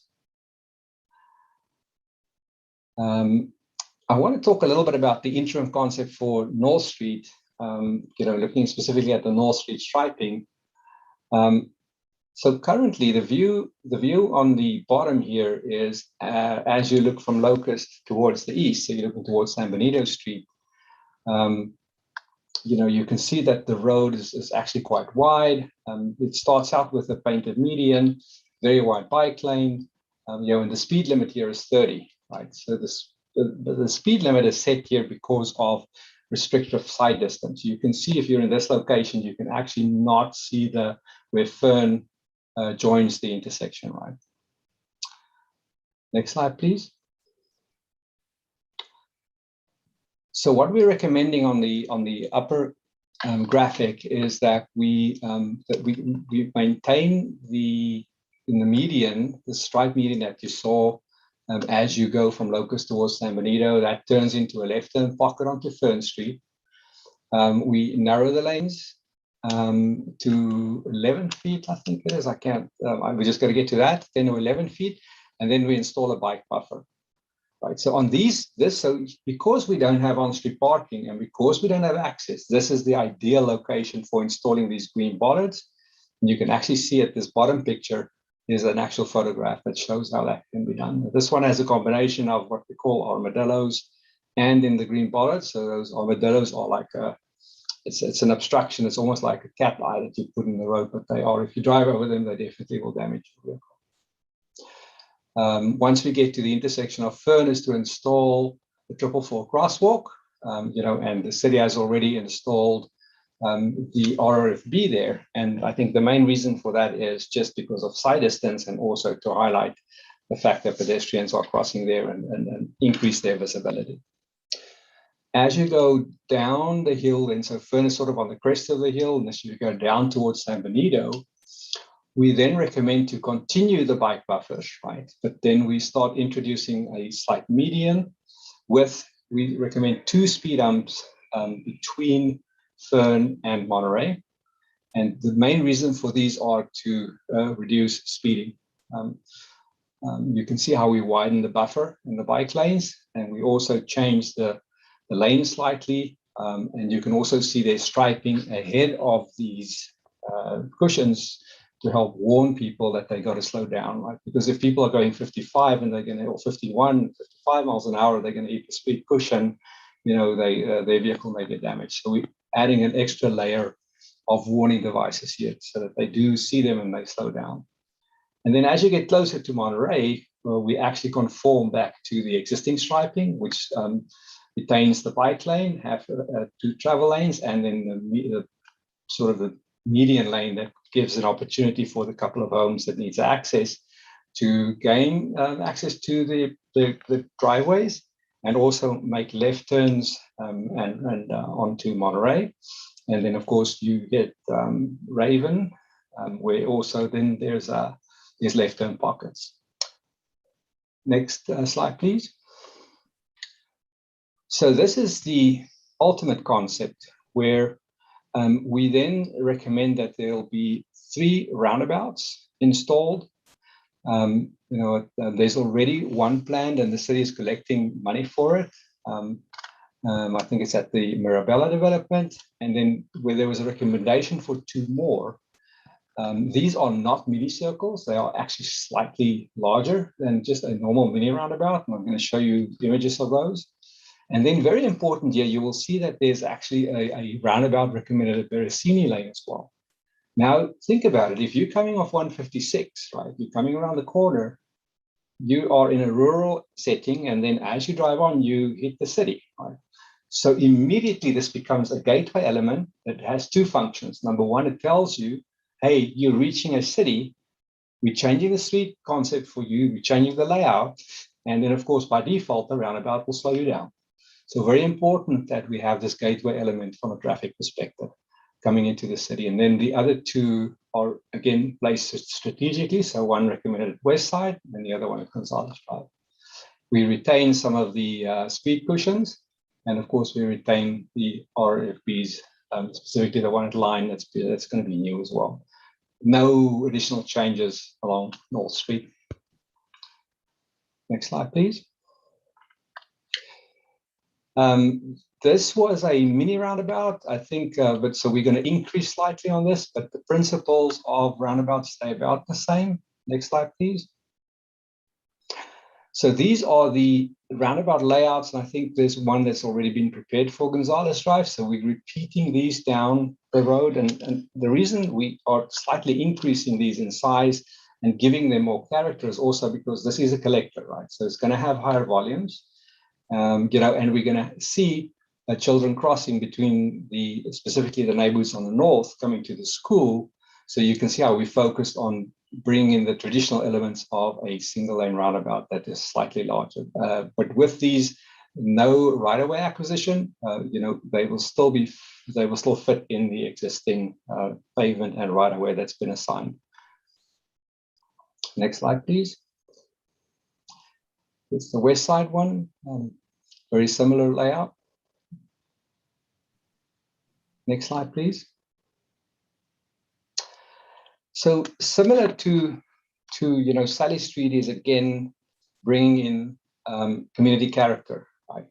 Can we stripe the crosswalks at those roundabouts, or can we stripe or do something else that will enhance the character? Can we bring in some history and artwork so that the community actually buys into this and actually they feel like it's part of their community and where they live, and they can show their kids, hey, this is what we've done for you so that you can have a better place to live and play and walk to school. Next slide, please. So schedule the next steps. Next slide. So very similar to Sally, plan is to now start the engineering design, get it done and present it to council. Bids go out in early winter, and then construction at the end of winter, early summer. So the recommendation to council tonight is to approve the interim traffic calming options so we can get something in the ground really fast, and then develop a long-term plan where the city could potentially collect fees from future development to help fund those roundabouts. Those are real mini roundabouts, not circles, slightly bigger than just the circles, for installation as additional measures along the corridor. Thank you. Councilmember Burns. Thank you, Mayor. Perhaps it was in the staff report. I don't recall seeing it though. And it wasn't really a conversation about the Sally Street project that proceeded, but have we done a lighting assessment as well? Because I mean, in the daytime, this is going to be pretty easy, but some of those areas aren't the best lit. And so I'm wondering if it isn't part of this conversation, is that a separate conversation that we need to move forward with as well? Frederick, are you able to answer that? So great question. On Sally Street, there was concern that there's inadequate street lighting. I think we only have some street lights at some of the intersections. I do believe, that would be a total separate project from what we have here in front of you. This is really to calm the traffic. So installing street lights along Sally would be a total, like I said, a total different project. Along Buena Vista, I have to admit that I'm not 100% familiar with street lighting there. But I do think on the south side, because there are homes and they are newer, that the city would have installed street lights there. I'll have a quick look while, even I don't know if Socorro or Christian wanted to add maybe. Yes, so one of the issues is that a lot of the section on the north side of Buena Vista is actually in the county. So those areas don't have as much lighting as on the south side. So that's the main reason. There's no any studies that have been done. It could be something that it could be taken to council in the future if that's something the council desires to move forward with. Thank you. I would actually recommend that to the city manager. I mean, if we're gonna invest in these neighborhoods, which we clearly are and we're excited about it, why would we only do 80%, 90% of the work? I'm being arbitrary in that number, but I think an assessment would be helpful to then know where we could maybe enhance the lighting. And we know lighting enhancing does more than simply slow the traffic down. So, yeah, that would just be my request, Mr. Okay. City Manager. Yeah, we can bring that forward to future council meeting. Thank I mean, you. we're looking at Sixth Street right now, so we'll probably just have that included also. Okay, I look forward to that. And then I guess my second question is, it appears that all the traffic circles, they're hardscape. Is there an alternative where there could be a softscape in there? I'm not suggesting I want that, but it would be helpful to have an option in that regard as well. That's a great question. So once the design is completed and there's an option for some soft green space in that median, once we run the truck turning templates, that can be determined. But one element that I want to focus is if you think about all the pedestrian crossings, so the four corners, that's going to create great opportunity for adding landscape and the artwork, right? So there's definitely an element that makes it far greener than what there is now. Thank you. Appreciate it. Mayor, that's my questions and Thank you. comments. Thank you. Vice Mayor Resendez. Thank you, Mr. Mayor. I know I sound like a bit of a broken record, but this is the street out of everywhere. The police are here. They can probably attest to this, that we get the most, not necessarily complaints, but people are afraid of what's happening on Buena Vista. Mr. Venter, I noticed that you recorded a highest speed when you gave us the report on Sally. Can you tell us what the highest speed recorded on Buena Vista is? 51, 52. That was an average. I didn't see the bar model where you told us what the highest speed on Sally was. What was the highest speed given on Buena Vista in your report? If you can give me a minute, I'll page there and I'll report back. Thank you. We have a school here. There's not a safe passage for the children to get there. I've got some major concerns about what we're seeing, the project that we're seeing tonight presented that we're actually going to approve. Where are we at with funding for the whole project? I understand that it sounds like we're probably going to be a little bit dependent on development and that side to help pay for that. It's not, in my opinion, sufficient. This needs to be addressed now. And I would like for us to prioritize to find the funding if we don't already have it prioritized for this road. So what does the funding mechanisms look like for this project? Well, part of the funding is from development, and because we were gonna have them pay for it as they develop on the county side. And that's going to be the issue is county does have some of those own half that road. So it's hard for us to tell them what to do.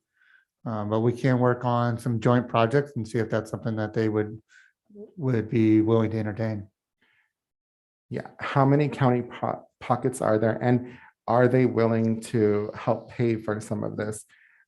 If we can find a formula that says, it's gonna cost this much. And if we break that into your pockets, then we would like for you to adopt the funding mechanisms to help pay for that. Yeah, we can have that discussion with them. Okay, I think that this is, it's pretty dangerous and scary, and I can't tell you how many complaints I get about it. That's why I'm inquiring about the highest speed on Buena Vista. I would assume, and I would imagine that it's far more greater than 55 miles an hour. That was an average. And I get people calling all the time about it. This is not, in my opinion, sufficient for us to adopt an interim plan. I would like for the complete plan to be funded and adopted. And I would like for us to prioritize that. Some of the things that that concern me are, if we just go with the interim plan, you only have a crosswalk with a lighted area on Line Street. Most kids come from West Side Boulevard and they cross from there. In fact, Abraham just had a discussion with some residents because of some occurrences that are going on there that she's seen, that she's concerned about when the kids are going to school. So if we just go with the interim, we're not addressing that problem on West Side. The racing I've talked about, and I really have to say, I think that what Councilmember Burns said, it resonated with me. If we're gonna do something, we need to do not just 80, 90% of the work, we need to just get it done. We really do. So I'm looking forward to hearing back what that highest speed is, but I can guarantee you it's more than 55 miles per hour. I do not support adopting an interim plan. I'd like for us to find the funding and adopt the complete street plan.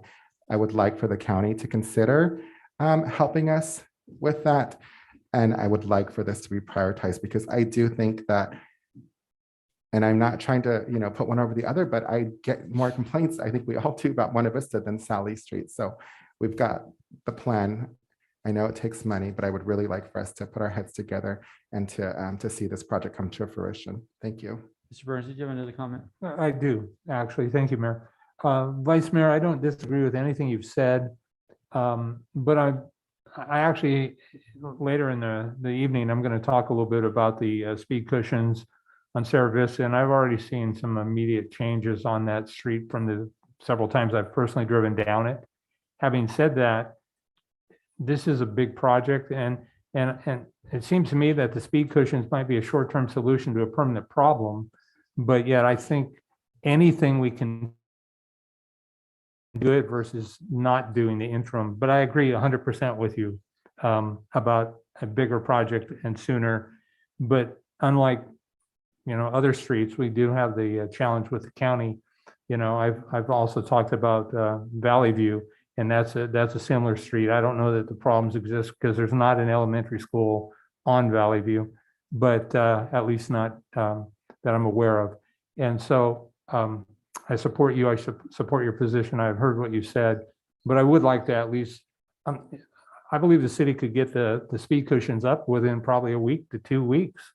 And that's a beginning, but I agree, we can't park this indefinitely until we can figure it out. Thank you, Mayor. Thank you. I think you're both correct. Something needs to happen now to slow down that traffic. Buena Vista, if you spend any time there, you will see those numbers are going to come back in the 70s plus. It's unbelievable what people do in that area. Unfortunately, a lot of bad planning took place in this area. Remember some of those projects warning about being able to exit from the home straight onto the road was going to be extremely dangerous. And I think at the time people felt, well, people will slow down, everything will be just great, and more homes will fit in there. Well, if you listen to a lot of the people that complain in the area, those homeowners are the ones scared to death. They're just scared to death that their kids are going to be killed, or they're going to be killed backing out of their own driveways. I want to make sure in our planning here that we don't have this problem happen again. We're seeing this now just with the parking we had at Maple and Chapel. Rather than forcing the developer to provide more parking within, we said, we just go park your cars around the perimeter of your development. It's created some problems. So we need to see more of those protected bike lanes as we plan for more of this Buena Vista on the north side. We need to make sure that we have, those aren't parking areas, but those are protected bike lanes. So we're planning for our residents to be safe. And the crosswalks with the lights on them are very important in several sections, because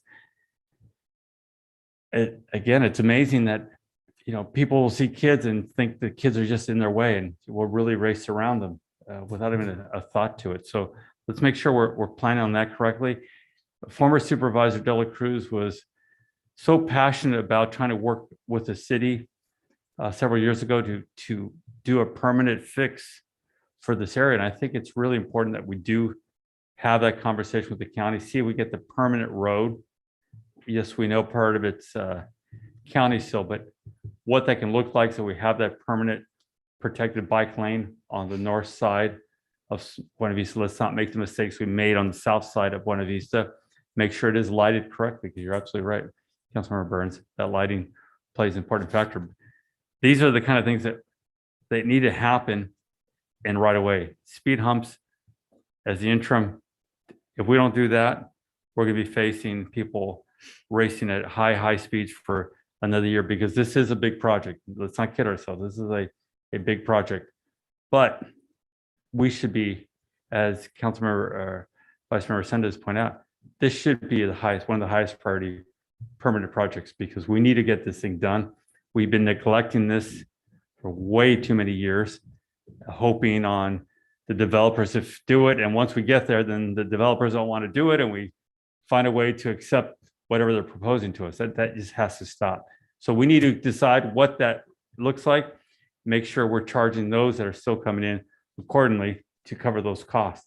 It might be several years down the road, but we'll recoup the cost. What we can't afford is to lose a life because we haven't taken this area serious, and we're going to lose that life in this area. So I like to, again, both of you, I think you're both right, get that interim done now to slow people down and figure out a way with the county to at least help us do their portion, or give us the rights to the property on the north side so we can take over it and then charge any of the developers correctly. But please, I'm going to repeat this with planning, let's not make the same mistakes on the north side of Buena Vista as we did on the southern side of it. Let's make sure we have protected bike lanes, the meandering sidewalks, all the things we need to have a beautiful city, not just what's the cheapest way for a developer to build a community. That just does not work.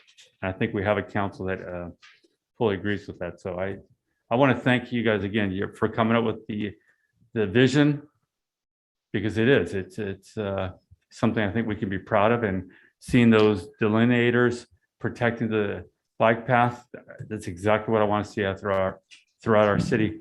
One thing I did want to add, on the east side, going over the hill, you had speed humps going towards San Benito. I think we have to look at a speed hump going up the hill from Locust up, because people move quite quickly on that portion going up to the top of the hill before they start flying down the other side, and the same thing coming the other way. So I think it might be something we want to put a speed hump in the middle between the bottom to the top of the road on that section. If you can pull that up, you can go back a few.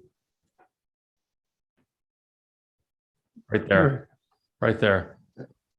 That section on the west side from the bottom to the high point would probably need to have some sort of speed hump, because again, people do fly up as they start moving up over the hill, and they do come racing down that side. So to slow that down, I would recommend we look at putting some sort of a speed hump in there too. That's all I have. Go ahead, Vice Mayor Resendez. Thank you, Mr. Mayor. And just in your conversation, I do recall having a conversation with Supervisor De La Cruz saying that he had earmarked some money for Buena Vista. I don't exactly remember, but maybe I can reach out to him, or you can check with the county staff to look into that. I just think, again, we need to think outside the box. I don't think we can build it and then require future. Yeah, we can have it figured out, yes. Yeah, so then I would suggest that, I don't think we've ever done that I know of, but I would suggest that we do something to ensure that it gets done. And again, I'm just afraid, as Councilmember Burns pointed out, that's just going to sit on the table and then nothing's going to get done. And years from now, we're going to be dependent on development, but this is something that we should really prioritize. Thank you. Thank you. Yeah, Mayor, I can maybe ease Vice Mayor Resendez's concern. I agree with everybody that something needs to be done right away to slow that traffic down.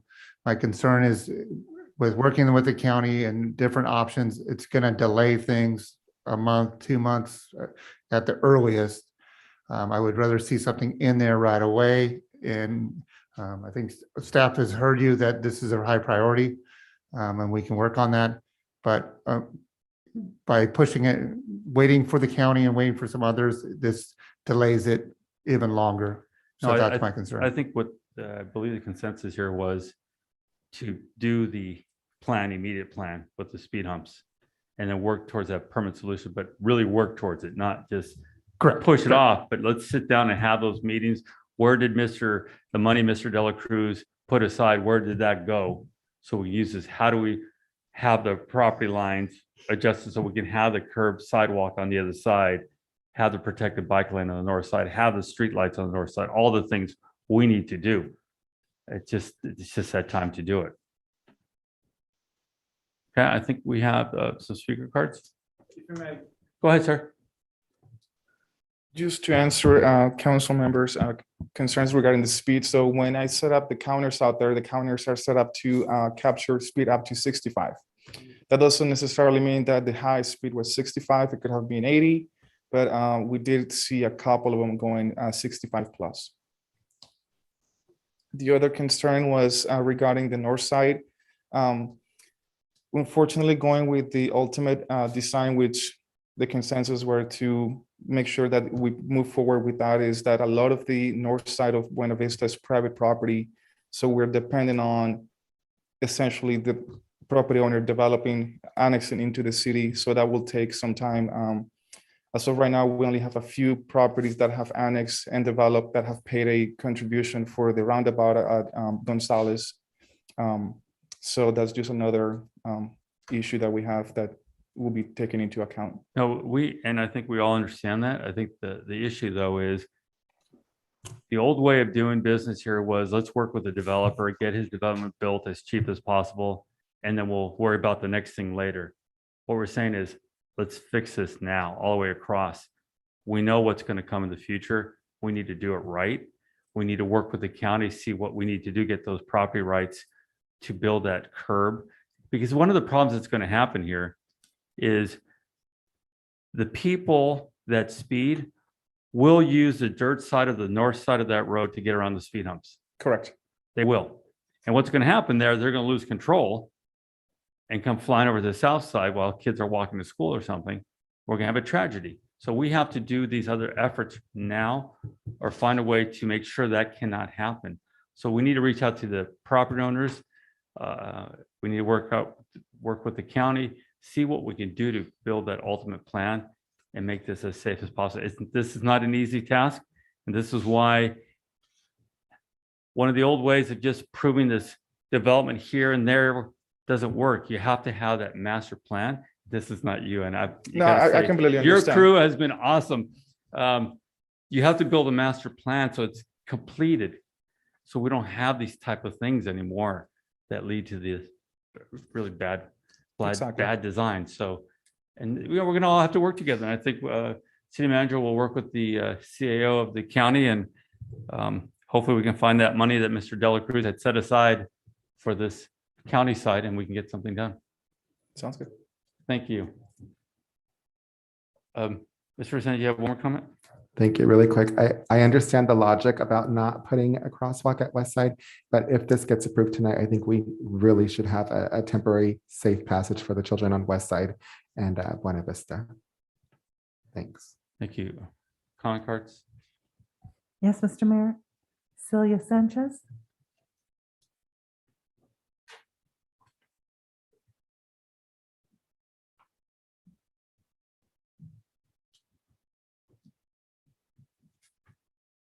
Good evening, Mayor and council members. My name is Celia Sanchez, and this is my daughter Sarah and Jaretsi, and we are here because I didn't see on the presentation a crosswalk sign on. I live on Thompson, and we cross to Raven Street, so we cross Buena Vista. I'm sorry, can you talk into the mic right there so that we can get it on the I'm tape? sorry. Thank you. And I did not see a pedestrian crosswalk sign on the presentation. We would like to request one because we cross over there every day At Raven? at Raven, and yes. Is there one? I'm sorry, did I miss it? I can, yes, this is Ferry Winter. Yes, there's one at Raven. All four corners will have a crosswalk. So there will be crosswalks with signage, yes. Oh, okay, okay. Well, that's what we were here to request. I Thank just you. wanted to make sure. And thank you for being here. Okay, thank you.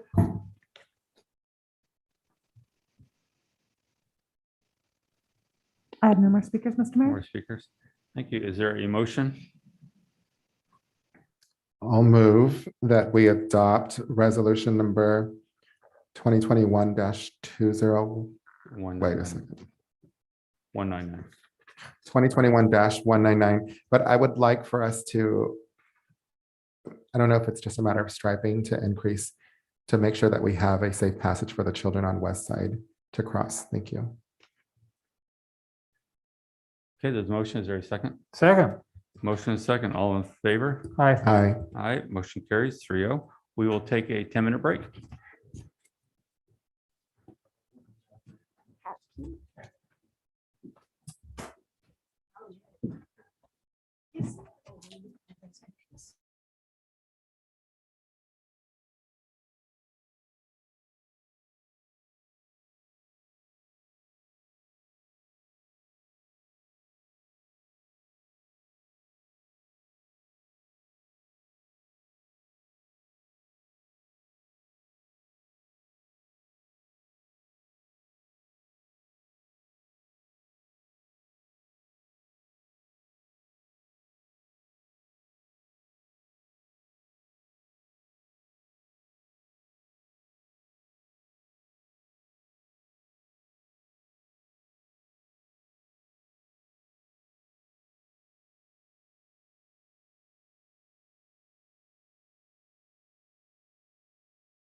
So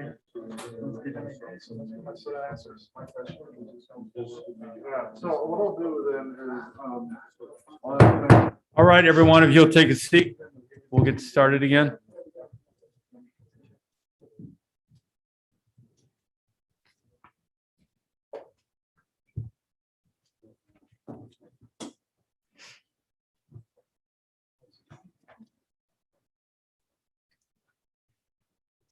We are now going to move to item F5.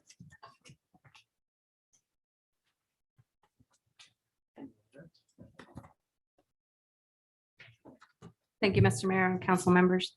This is the agreement with San Benito High School School District. It's a 3-year renewal. This is an agreement that the body of the agreement is the same as prior. Just the date has changed and it's through 2024. And this is for a school resource officer. Thank you. Any questions from council? I do have a comment. I want to make sure, I was disappointed when they canceled the contract in the first place, but I want to make sure as we move forward that we're charging the correct amount. Our costs have gone up considerably, and Sure. I think that officer now is there for the 9 months. And I think the number, did we make sure it is covering those 9 months? All in, I think that, Mr. Mayor, the contract covers 50% of the officer's pay for the school year. And the numbers should be correct. Right now, we do agree with the fact that the officer is there more than what they pay. But at this time, we decided that due to the financial constraints and COVID-19, that it was not an appropriate time to bring that discussion up.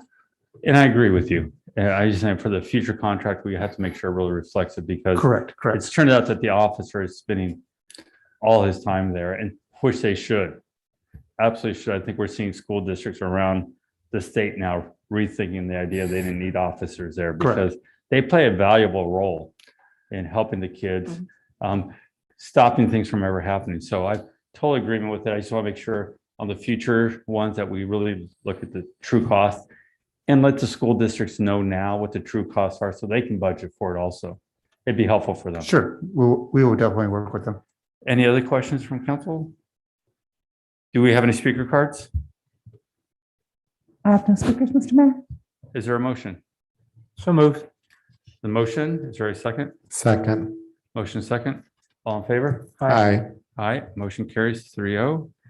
We'll now move to item F6. Thank you, Mr. Mayor and council members. The city clerk's office is requesting approval to go with a Public Records Act management system. And we're seeking to go with Next Request, Archive Social. We currently do have the money budgeted in our budget. While we did provide 3 quotes and received 3 quotes, they are not the lowest, but they're not the highest. And the reason we decided to go with this company particularly is it's got a good workflow tool. It looks like it's going to be easy to implement, very user-friendly. There's dashboards, custom reporting, request diversion, regular product improvements, feature updates, security, SOC2 security audit, encryption and threat uptime monitoring. In addition to that, there are some tools that this particular software program had that the others did not. One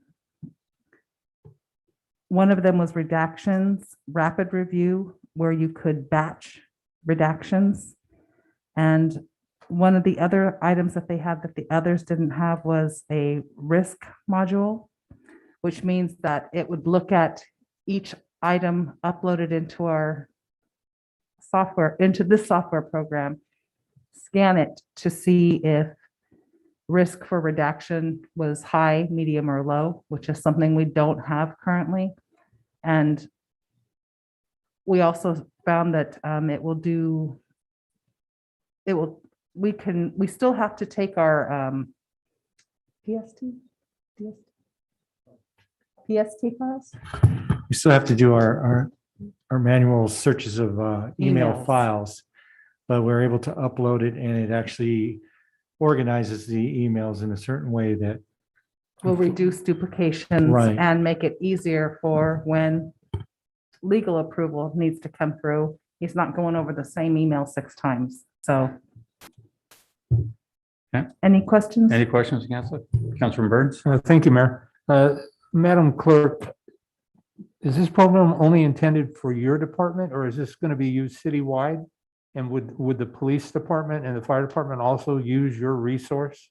Yes. So, This, okay, no, Yes. go ahead. I'm sorry. and in addition to that, where a lot of the requests can be made public, so that should another member of our community have that same request for that same information, they could retrieve it. There's also the capability of that not being retrievable in the case of, say, an incident report where there might be confidential information, or maybe an incident report would only be given to a person that was part of the incident. So there are security measures to where some can be obtainable by the public and some won't be. Thank you. Sounds like money well spent to me, and I'm going to support this, of course. Thank you. Council, Thank you. Vice Mayor Resendez, you have no questions? Do we have any speaker cards? I have no speaker cards, Mr. Mayor. Thank you. Is there a motion? So moved. There's a motion. Is there a second? Second. Motion and a second. All in favor? Aye. Aye. Motion carries. We're going to move to Thank you. item G1, reports from city council members regarding their committees. Councilmember Burns? Thank you, Mayor. I attended the San Benito County Water Resource Agency meeting this past week. And I know this is going to sound strange, but we're in a drought. And they asked that I remind you, I mean, it's strange from the standpoint that it rained last night, which we're all grateful for. I think that's what was falling out of the sky. And they asked to remind everybody that we're actually in a serious drought, all joking set aside, and to be frugal where and when you can. We don't want to find ourselves in a mandatory rationing system. And so that concludes my report, Mayor. Thank you. Thank you, sir. Vice Mayor Resendez? Thank you, Mr. Mayor. We attended the Intergovernmental Committee. Gavilan College and the animal shelter were on the agenda. Unfortunately, we didn't have a representative from Gavilan College there to present, but they will be at the next meeting. And then, the animal shelter, and I spoke to the city manager about this, and Mr. Prado was there to be present for the city manager because he was away on business. And we're asking, well, some of the questions that came up, there's a lot of things. So I had some inquiries about the shelter not being open on the weekend. So we're hoping to extend that service to the community members because it's a bit of an inconvenience when a lot of people are commuting outside of city. Correct. And the chief's looking at it right now, how to implement that. Okay, and then the conversation went even further than that. And we talked with some of our friends, the supervisors at the county. We talked about this before you were a city manager, about potentially looking into joining the JP8 Santa Cruz. If there was interest in that, I myself, along with a councilwoman that was here previously, were looking into that. We had both toured the Santa Cruz animal shelter, and it sounds like a pretty viable option. I think the county was interested in just exploring the option. Again, I think it's just worth looking into. So I would request that we potentially connect with them, maybe get some tours going, and then just revisit that conversation and report back to the county and see if there's interest on their part, as well as the city of San Juan Bautista. For future agenda items, we are going to, again, have Dr. Rose come and present about the expansion in Gavilan College. And then we're going to have Superintendent Dr. Sean Tenenbaum come and talk to us about the impacts that the high school are feeling with the residential growth. I also wanted to officially welcome again Supervisor Bob Tiffany, who is now the newest member of our committee. That concludes my report. Thank you. Thank you. The report I have is from our LAFCO Commission. Just a reminder for the council members, we have a joint meeting set for October 27th at 5 p.m. That's San Juan Bautista, City of Hollister, and the county to discuss future growth in the community and how we can plan better.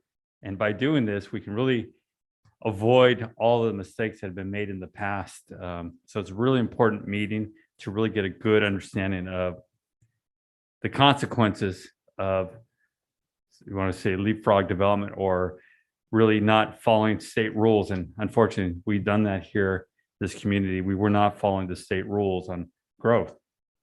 We were just picking any area to grow and then annexing it or just providing services, which creates a lot of our problems. So 5 p.m., October 27th, our LAFCO joint meeting for all of us. And now we'll move to item G2, informational reports. Councilmember Burns. Thank you, Mayor. I do have a few items, but I'll be brief. I wanted to get an update at the city manager's convenience on, remind me, we're now without an airport manager. Didn't she not recently retire? You are correct. Okay, and so I'd like to know where we're at in recruiting to fill that vacancy. I mean, I know you went for a conference and I suspect that's a critical position for us. Also. It is, sorry. No, I agree with you. Okay. Also, last time I was on the city website, I noticed that our planning and development department seemed to be closed the majority of Fridays. And perhaps that's a direct result that we don't have the staffing. But I would think as part of customer service, I would like to see and know where we're headed with that so that we can provide a full level of service whenever possible. Wanted to ask our city attorney if you've had the opportunity yet, and if you haven't, I understand it, find a legal definition for the word consensus. I have Councilmember Burns and the response I'm going to give to you on that is not yet complete, but it's well underway. Perfect. Thank you. I appreciate the update. Also want to thank the city at large for the traffic calming devices that were put on Sierra Vista. I drove that street as recently as today, and it's amazing. And I understand a lot more now that I've been able to see it and why that the devices, there are 8 of them put out on the road. And there are also the radar signs as well. I know former council member Marty Richmond would be pleased. This is really a nice conclusion to a project that he started.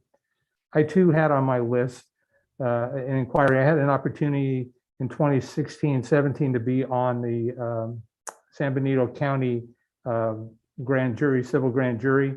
And we also raised the issue about animal control, about weekend hours. And I'd also like to know more about the potential for people to volunteer. Most communities are really made by their volunteers. And so I look forward to hearing back from the chief of police on that.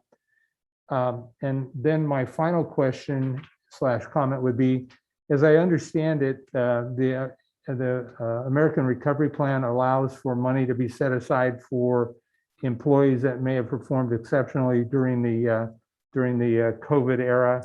And so I would like to have a follow-up conversation to look more at that. I know we talked about a lot of other issues, and I would like to maybe see some money set aside out of that money for recognizing our staff, not necessarily those that telework from home during that time, but certainly our frontline staff with their boots on the ground, providing the services that our communities in need of and deserving. And so with that, that concludes my questions, comments, and thoughts. Thank you, Mayor. Thank you, sir. Vice Mayor Resendez. Thank you, Mr. Mayor. Just now that we're talking about including the art elements and the traffic calming areas, I'd like to go back and revisit implementing that on Central Avenue. I can't remember exactly why, but that part of the budget was not passed at the time. Now that we have the Arts and Culture Commission and we're talking about doing it for Sally Street, potentially Buena Vista, I think that if my colleagues would agree that I'd like to bring that item back for funding and approval, because I think it's very important. And then I really like what we did with Central, Sally, what we're working on with Buena Vista. I'd like to start that discussion and getting some not only community feedback, but traffic studies done on Miller to see about traffic calming issues or potential traffic calming resolutions for Miller Avenue. Thank you. That it, sir? I wanted to thank our engineering firm, Kimberly Horn, for some of the work they've been bringing through. It just feels so good to finally see these things come to light, and the designs are going to start making our streets safer.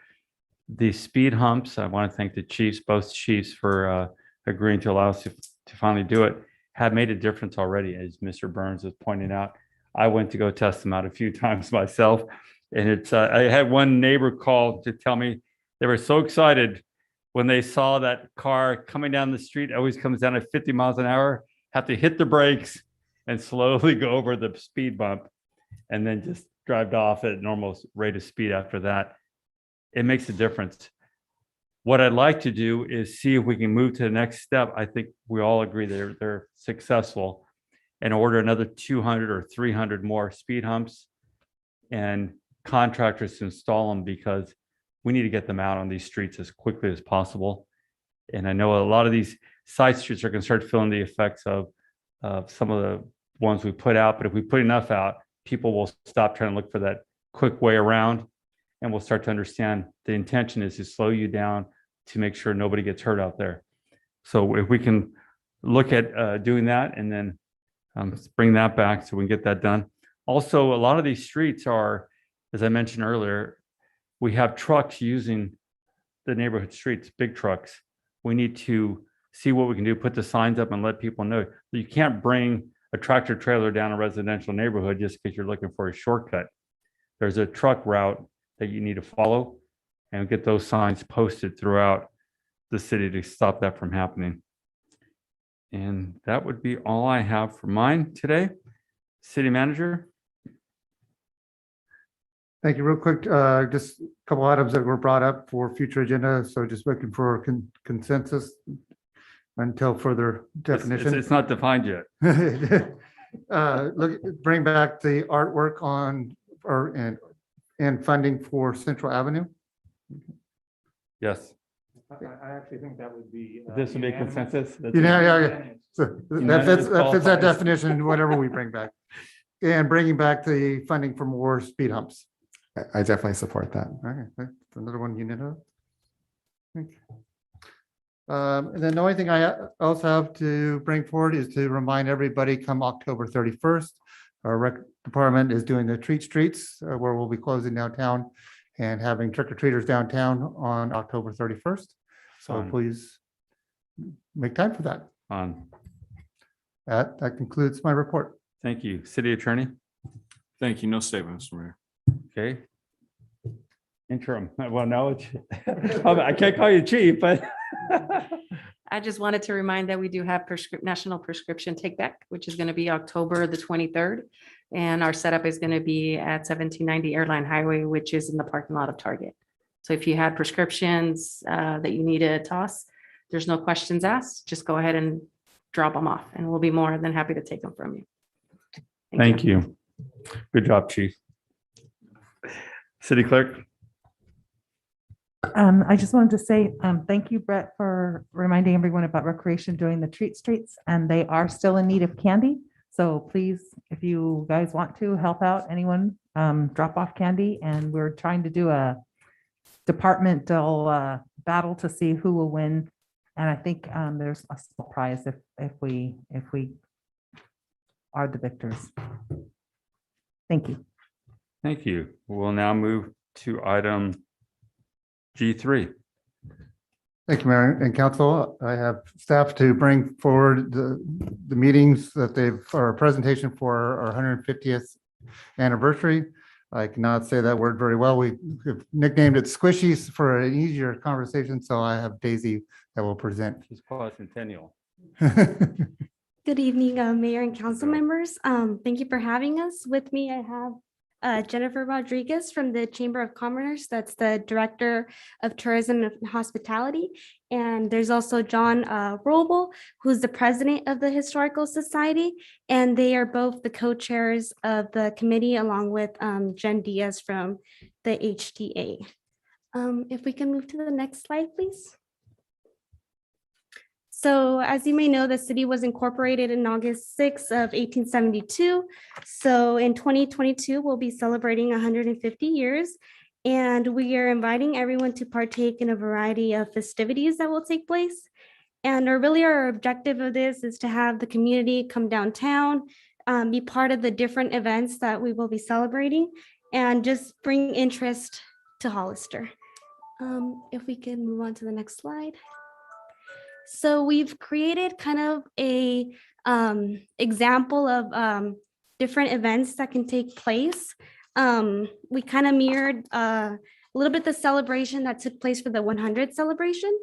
They had actually a week event. So we shortened it up a bit and did a 3-day event, starting with the kickoff barbecue. And further on, we'll get a little bit more into details of it. Dancing in the streets, a fireworks show, a historical museum formal cocktail. And then on Saturday, we would have a wine and beer stroll, a guided tour of the different homes, fault lines, arts, and murals in the city.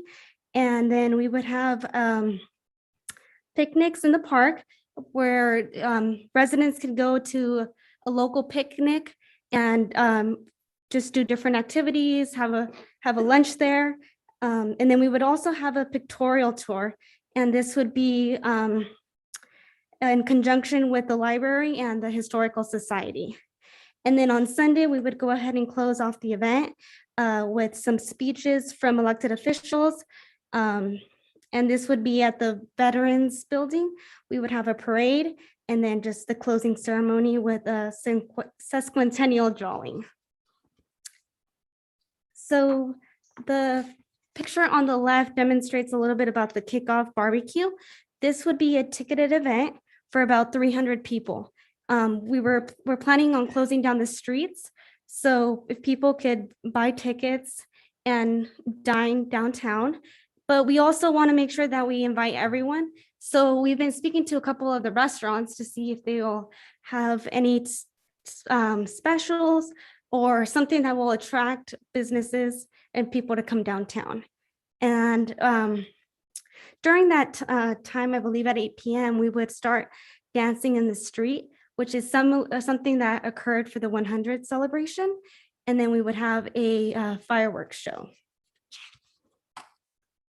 And then another ticketed event would be the formal cocktail at the Historical Society. This would be a guided tour where people could come down to the historical building and see periodic costumes and maps that are located there. And then along with the San Benito County Arts Council, they presented a couple of ideas that we can do to commemorate the 150th celebration. So in the next 3 slides, we'll have a couple of different options.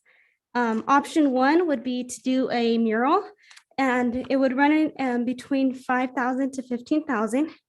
And we can do something similar to what is found in Sacramento or the art that was done at the Hollister Dual Language Academy. And then option 2 would be to replace or redo the existing mural that's located in the Briggs Alley, and the cost would run between $8,000 to $15,000.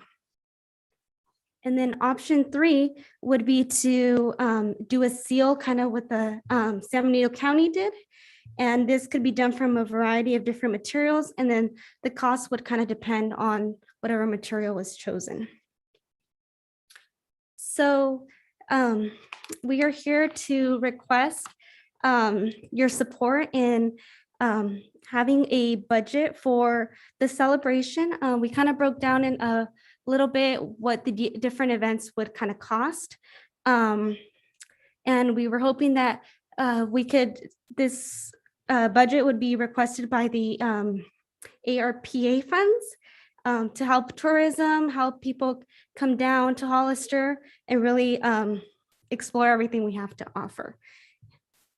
And then on the next slide, it just demonstrates a couple of our different partners. We really want to include everyone to participate in this event. We've been working with Selena from Integrated Waste. Councilmember Perez has been attending the different meetings we've been having, and those are a couple of our partners. And that's it. You have any questions? Thank you. Councilmember Burns. Thank you, Mayor. Just a couple, I believe. Have we reached out to the local hotel association? I think knowing that this is going to happen, if we've defined a time, I think there's a lot of people in 150 years that have relatives that are here. And I think it would be helpful because I think a lot of people would like to come back and celebrate their heritage and their time in Hollister. And, you know, it would also help the hotels. And so I think that would be beneficial. And then I just want to say, occasionally I go to a restaurant in Gilroy. I don't remember the name of the alleyway, but it's quite a heritage alleyway, and it's out there by Garlic City, which is an amazing restaurant as well. And those people actually who own it actually live in Hollister. And so it's not very long, but it's well lit, and it's just very very unique and very well done. And so I'd ask that maybe you take a look at that as well at some point. And if you choose to follow up on that, let me know and I'll try and give you better directions. That concludes my comments, Mayor. Thank you. Thank you. Vice Mayor Resendez? Thank you, Mr. Mayor. Have you reached out or have you considered reaching out to the county to help support this? We have not. We've had, like I said, different partners like Selena from Integrated Waste. We've had LULAC, we've had the Youth Alliance, VFW, but we haven't talked to the county just yet. Okay, and have you reached out to any like private sponsors like Amazon or the one that Councilmember Burns had mentioned? We did reach out to a couple of businesses, like the Motorsports and the Ford store, because looking back to the brochure that was created for the 100 celebration, they helped out with the raffles. So back then they raffled a vehicle, a color TV, a refrigerator. So we were hoping they would be able to sponsor some of those raffle gifts. Yeah, and I'm just wondering, any monetary sponsors from private businesses like Amazon? We could reach out to them. Thank you. Yeah, I've got some concerns about this. I'll be quite honest. I think the funds that you're requesting is, I would like to see that money get used to something that's going to be a little bit more sustainable. I think that a one-time party or event, so to speak, to celebrate our birthday is probably not the ideal way to spend the monies that were allocated. One thing that it's just the timing is just really not that great. But one thing that Tina is working on with the Arts and Culture Commission is to develop an impact fee for these types of events. So that's something that's in the future that we would have a pool of money if and when the Arts and Culture passes it and the council does. They're asking commercial industrial growth to put in money into like an ad lieu fee in order to sponsor these exact types of events. But I would have a really hard time approving this. I'd like to see maybe some of these people put in some of their grant money, such as the Arts Council, who I think does a wonderful job with getting grants. What are they willing to contribute? The Rec Center, I know, does a great job here as well. I'd like to see a little bit more sponsorship or partners fiscally and monetary from some of the people listed here, and then some of the people I mentioned before. I would be willing to approve that. Thank you so much. Thank you.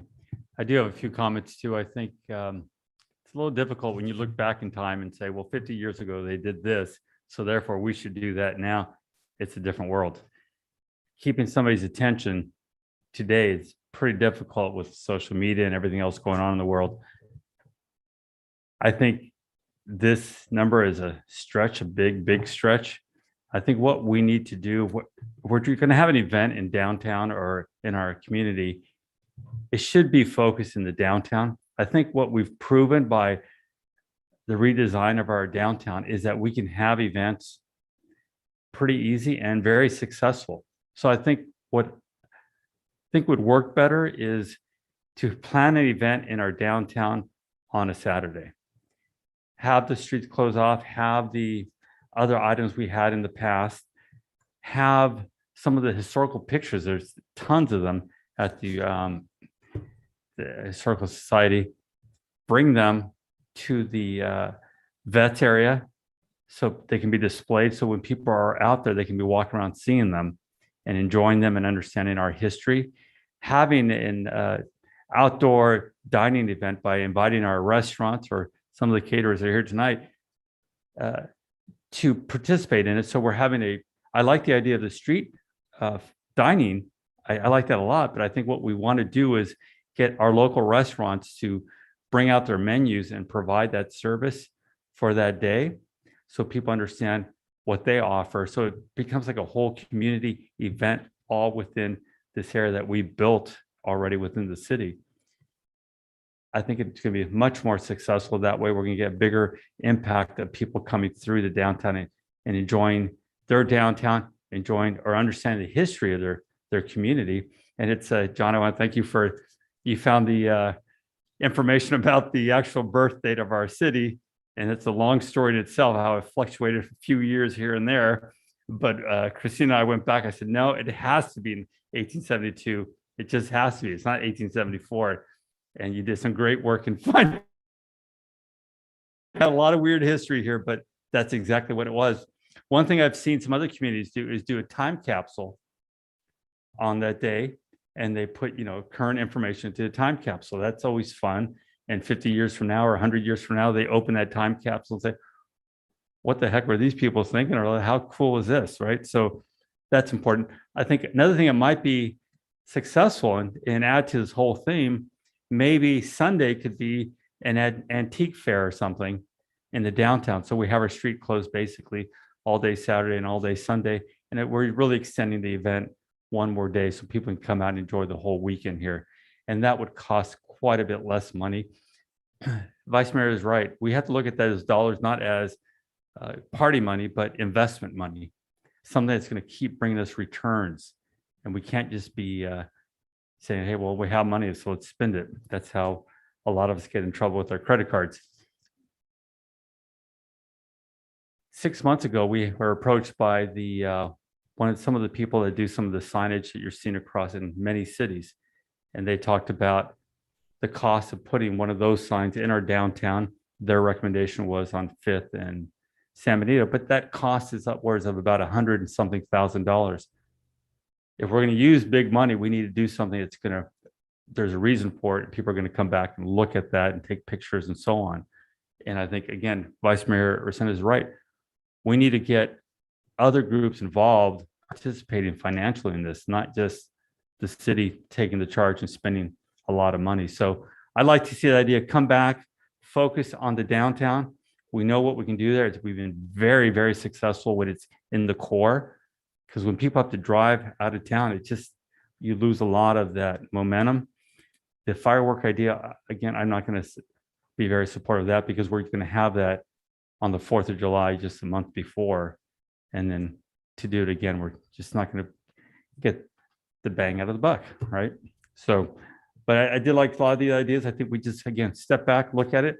I love the tour of the Historical Society idea. I think we can incorporate that, either that Saturday or that Sunday, to have a little event there. That's a really great idea. And that way gives the residents, you come out for lunch or whatever it is, you see some of the different items, you go, you have a dinner, you walk over to the Historical Society and do a little tour on your way there.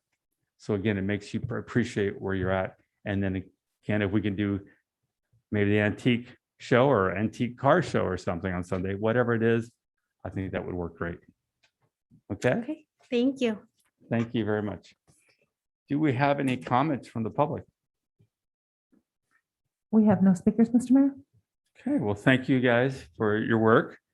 We're going to now move to item G4.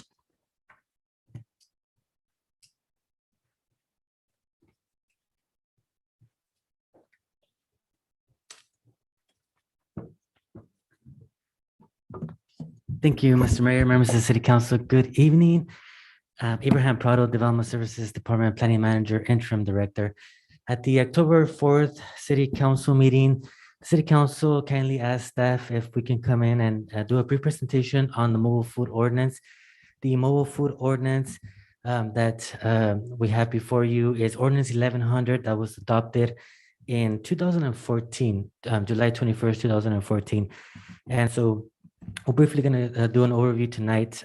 Essentially, before the ordinance was adopted back in 2014, there was a section of the code, section 10-20-150, that addressed mobile food. But the purpose of that section was essentially to keep mobile food vendors moving along. And there was not a stationary or a fixed place location ordinance for mobile food vendors.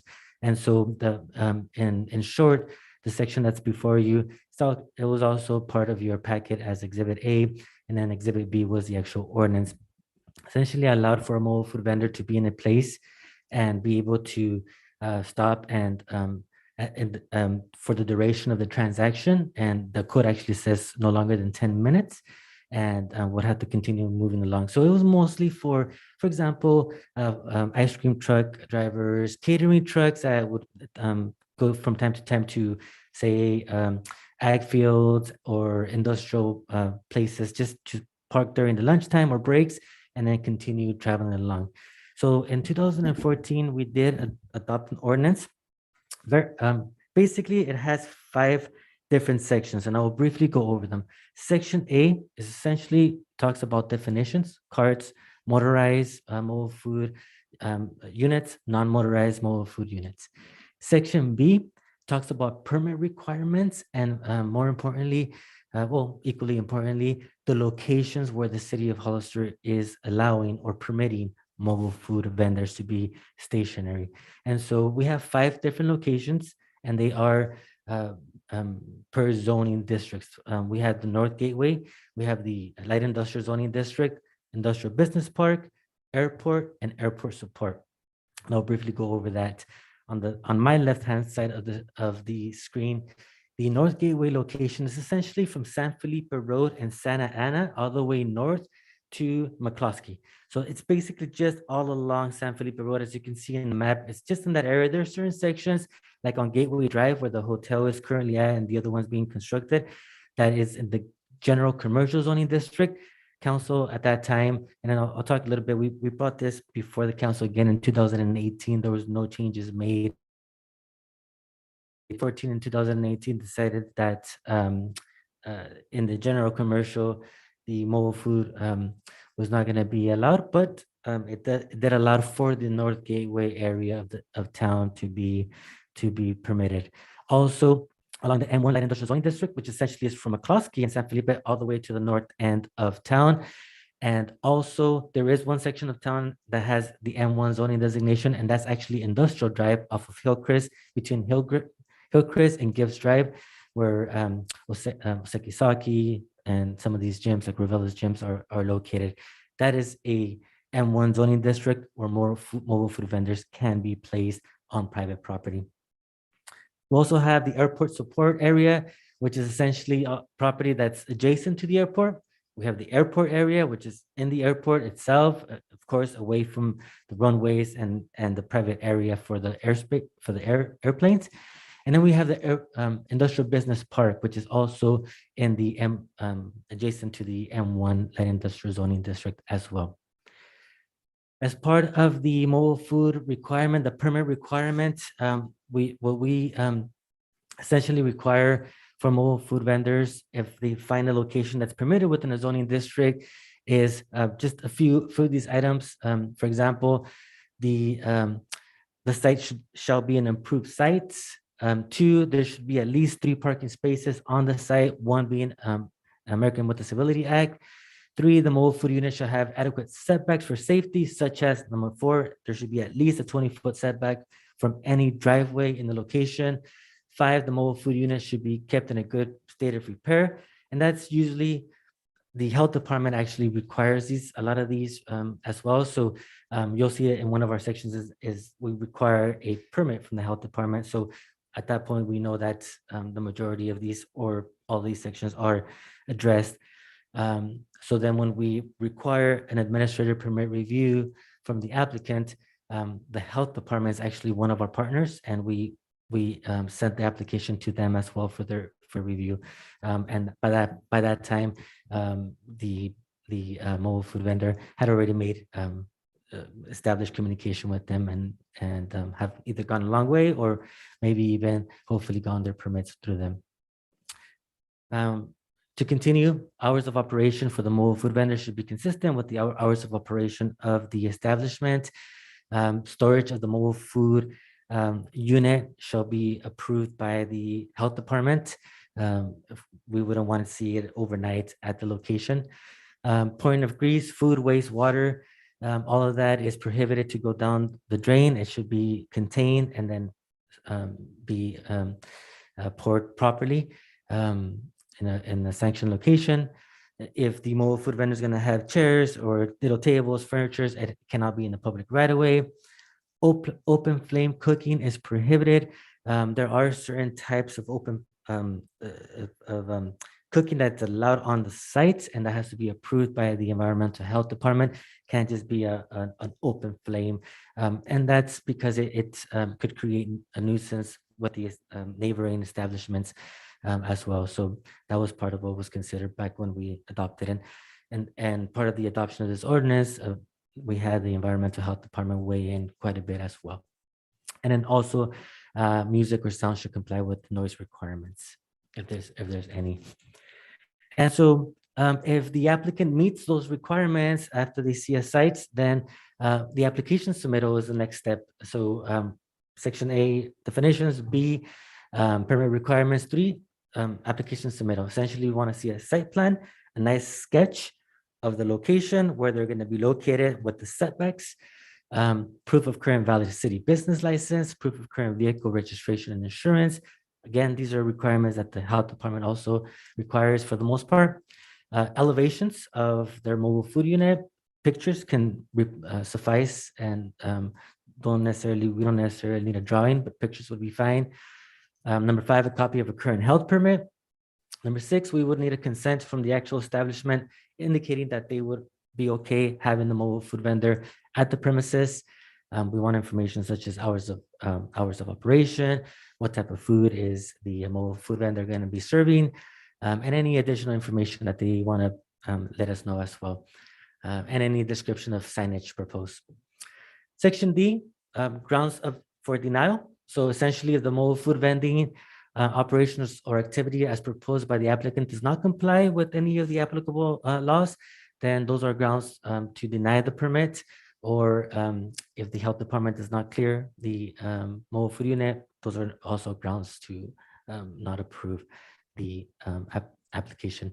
And finally, once an application is approved, if there is any type of issues that arise per section 1722-235E, the permit can be revoked, and we have various examples there, such as not following the conditions of approval of the approval for the mobile food vendor.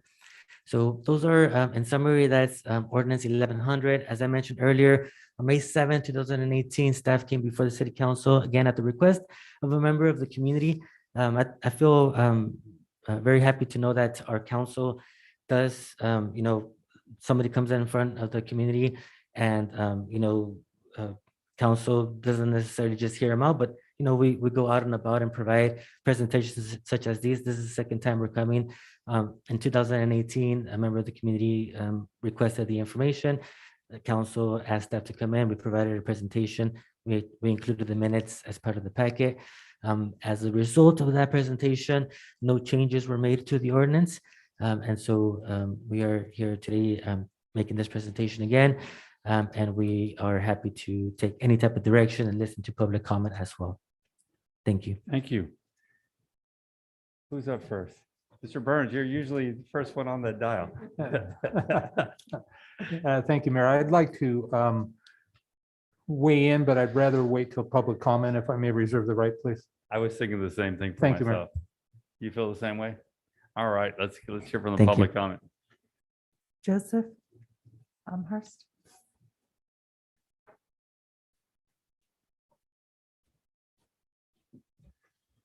Hi, hello again. My name is Joseph Elmhorst. Sorry about the hiccup a little bit earlier. I'm still trying to establish my footing on how this whole process. It's all works. complicated. Don't worry about it. Yeah. We don't Well- know how it works yet.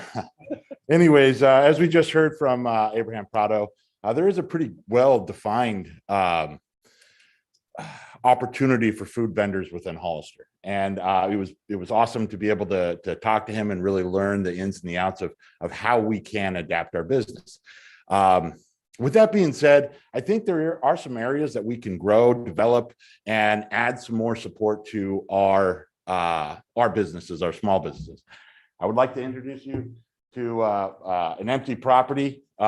It's 190 San Benito Street. A lot of us kind of know it as as the empty lot with the mural. The old school Hall historians really know it as the place where KFC used to be. I've been in contact with the owner of the property, and I've kind of come to terms contingent upon city approval that would allow us to operate a mobile food unit at that location, with the intention of adapting it into an environment where multiple units can be established there as our clientele kind of develops and grows and builds. So the goal being to establish a mobile food unit in this isolated area of town that sees a good amount of traffic and is just outside of the downtown area, not to really compete, but to add support to the infrastructure that's already put into place within Hollister. So that's my comment. Thank you, sir. Edgar. I'm gonna mess up your last name. Mayorga? Really? Good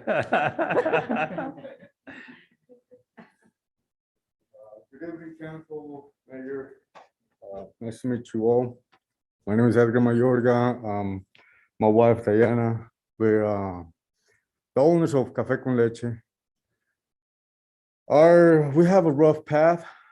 All the applications for the health department, for the planning department has been submitted, but yet we have a rough path trying to make a business in Hollister.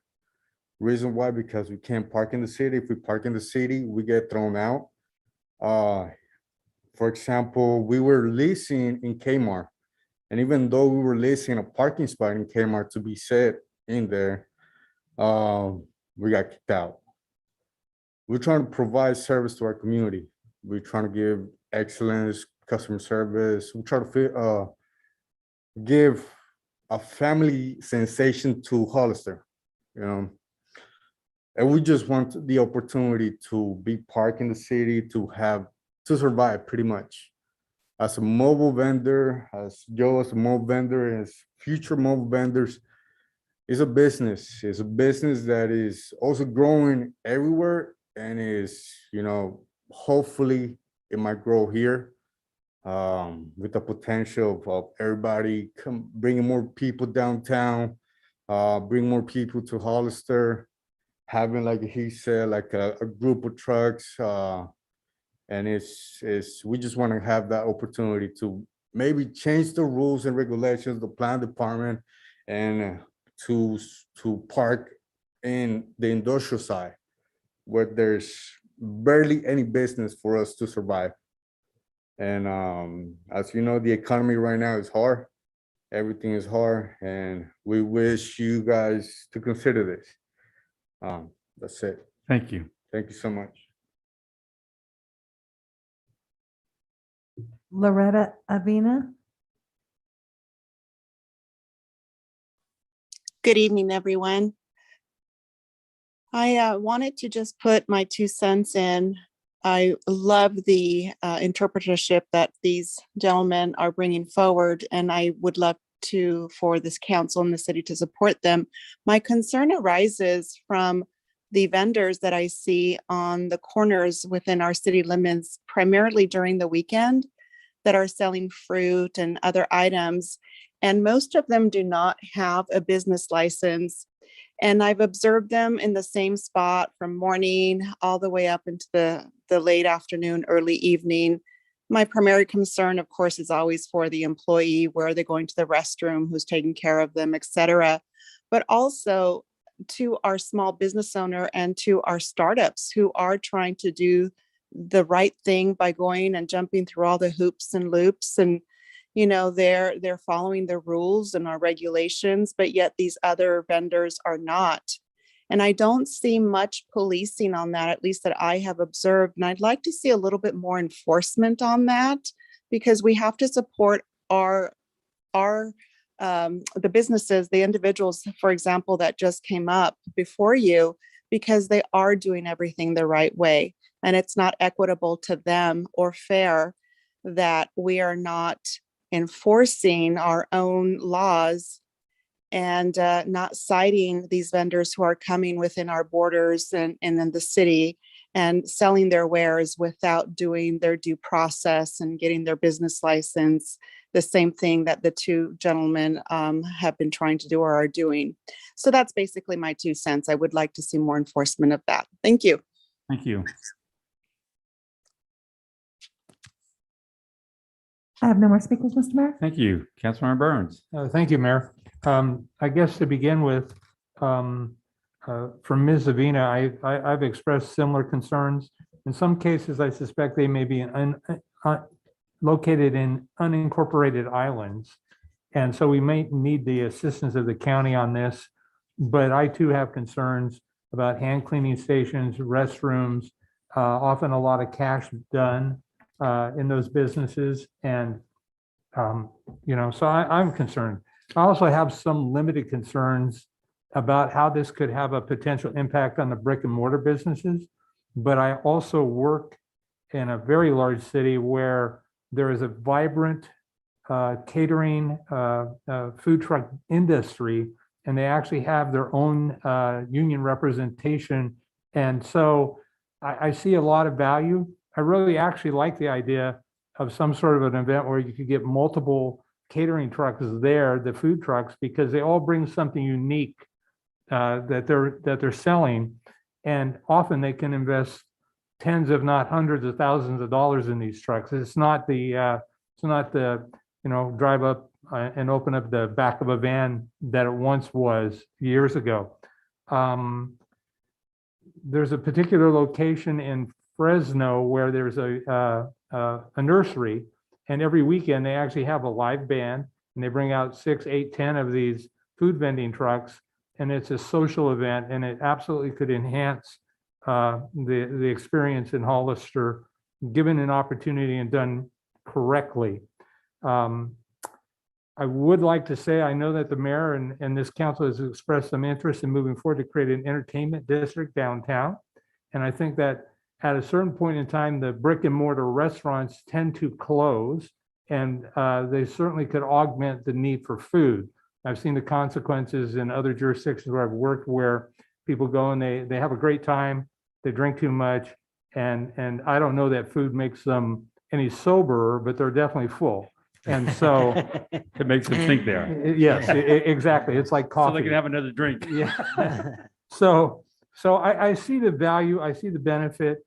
Mr. Prado, thank you for bringing this forward. I truly do appreciate it. And I think it was very thorough and very timely. And for me, I'm very much open to a broader, bigger conversation about expanding the locations where these could be. But I also think if we're going to allow this to happen in downtown or in other areas, that we need to have at least the public conversation with our brick and mortar businesses. I drive by the old Kmart parking lot. I've actually had some conversations off calendar with the mayor about some of the challenges I see potentially there, and also some of the opportunities. And so I'm wide open to the conversation, and I thank you for also representing a spirit of goodwill, ambassadorship to these folks, because it can be overwhelming, and it is a joint venture, because you do have to have the county doing their part on this as well with the regulatory components. But I absolutely think that this could be an amazing opportunity, and I would like this to not just let this go by the wayside and say, you need to be out at the airport, you need to be out at the industrial park, maybe during Monday through Friday from 8 to 5 when there's actual traffic out there. But it is hard, and these are real businessmen and women, and so I see a tremendous benefit. Thank you, Mayor. That would complete my comments Thank at you. this time. Vice Mayor Resendez. Thank you, Mr. Mayor. And again, I want to also thank Mr. Prado for bringing this forward and giving a presentation. I do definitely want to support the business owners that have come up here and spoken, and not only them, but the ones that are going to come after them. And I think that we typically do a really good job in doing so. I agree with my colleagues here that I've got some concerns about the Kmart parking lot. I know that the city of Watsonville just condemned theirs, or they consider it blight.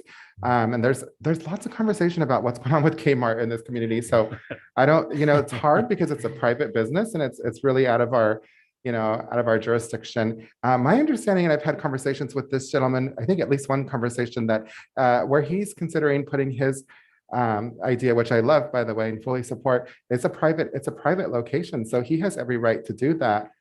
Am I correct? You are correct, Councilmember Resendez. The only hiccup there, which I if you as a council or give us direction, is that area is actually considered downtown commercial mixed use, even though the reality is that the downtown is closer to the south. But in the past, we have allowed with the temporary use permit or administrative permit review, the placement of vendors to be there. Not too long ago, there was a cabana there with a nursery actually. I was there for about a year. Then that business established themselves in a brick and mortar on 7th Street. And so, yeah, absolutely. Mr. Elmhorst, very excited about this area. And actually the planners have talked about that as well as a potential location, if that is a desire of the council, where the cleanest way to do it would be to do a general plan amendment and actually move the North Gateway area right now from where it's at right now. Starts at Santa Ana and San Felipe. Bring it maybe back to 3rd Street or even 4th Street, and then have the downtown actually be from 3rd Street onto, I think, Hawkins right now. That would probably be the cleanest way. If that's the direction that the council wants, we can do that with the general plan update. And for now, work with them, Mr. Elmhorst and everybody else who's interested to potentially do an administrative permit review. We will still process it through an administrative review process where we have police, fire, engineering, building, environmental health, everybody weigh in on it and potentially go that route. Since you mentioned it, we would be happy to do so. Yeah, I think that's a good idea, Mr. Prado. And I think that it sounds like the council may definitely support that. Times are changing and we need to adapt. I know that Gilroy has their Gourmet Alley now. They're having a lot of success with their events out there. So whatever we can do to support you guys, I think that we're here to support you, and our staff is very friendly. And I must say, you've got a gorgeous mural on that used car parking lot that's going to serve as a wonderful backdrop for your business. Best of luck to you. Thank you. Well, I'm super excited to have this conversation. I was part of that conversation in 2014. We were coming out of the depression and recession here, and we were trying to find ways to make it work. As Mr. Burns pointed out, Fresno, cities around this country are doing this. I can remember visiting the section in Portland. They have a special name for theirs. Austin. All these things were happening all over. And I can remember saying, we need to be doing this here. And we had a certain block that I wanted it on that is gone now, but that's a different story. Because it would have been beautiful. But part of the conversations we have been having here is the block you mentioned, because there's a seismic issue there, but food trucks, non-permanent buildings fit right into this. And I could see that area with several trucks. I could see festoon lighting there. I can hear the music. I can see the excitement. But I got bigger plans. Downtown has changed, and as you have all seen, we've turned downtown from a ghost town to a thriving new section of our city. And my kids the other weekend, we were coming back through town like 8:30 or 9 o'clock, and they said, "Dad, it's so busy. There's so many people here. What's going on?" I said, "That's right. You got that right, baby." We changed it. One of the things we did when we did this, when we closed the street, we had this conversation. Councilmember Resendez was here and city manager, and we talked about how do we get the restaurants into our downtown onto the streets and doing this. A lot of them didn't want any part of it. So the next conversation was, how do we get food trucks out here that are offering different menus? We don't want to just have all the same menu competing with the restaurants. So we looked into that, but unfortunately at the time, the county would not allow us to bring any new businesses, give licenses to any new businesses because of COVID. So we understood and we just went along with our plan. But now that we're here and we're thriving, what I would like to see is on the weekends, have some of the food trucks out. The new area I think would be near the vets area. There's several large spaces there, and we can provide somehow the seating as we did with the other restaurants, so that some food trucks can be parked there. You're really complementing the other businesses that are there. And I've said this, and people never believe me on this, but you want to have a thriving restaurant, you need to have a restaurant on every corner around you. Because nobody goes to the same restaurant every single day, but they'll go to yours, the next one, the next one, next one, next one. And if we could do this on the weekends, Friday through Sunday evenings, so we're, again, having activities like we're having in our downtown, having the lighting, having the music, having the different menus out there, we can all succeed. And I'd like to see how we can start getting to that point. So maybe in the week they're at that one location, but on the weekends they're in downtown. And again, we're complimenting, we're having music, we're having entertainment, we're having all these great fun things happening through Sunday. And then seeing you guys succeed, because Mr. Burns is right. We know you guys put some money into those trucks. They ain't cheap.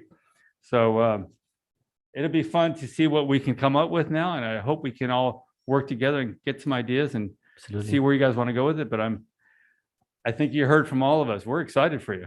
And we want to see something change here so we can get more and more business for our community and more of our residents. Come down any Friday or Saturday night now. Just drive down San Benito Street and you see life finally. So we're going to see a lot more of it. That's where I would like to see it go.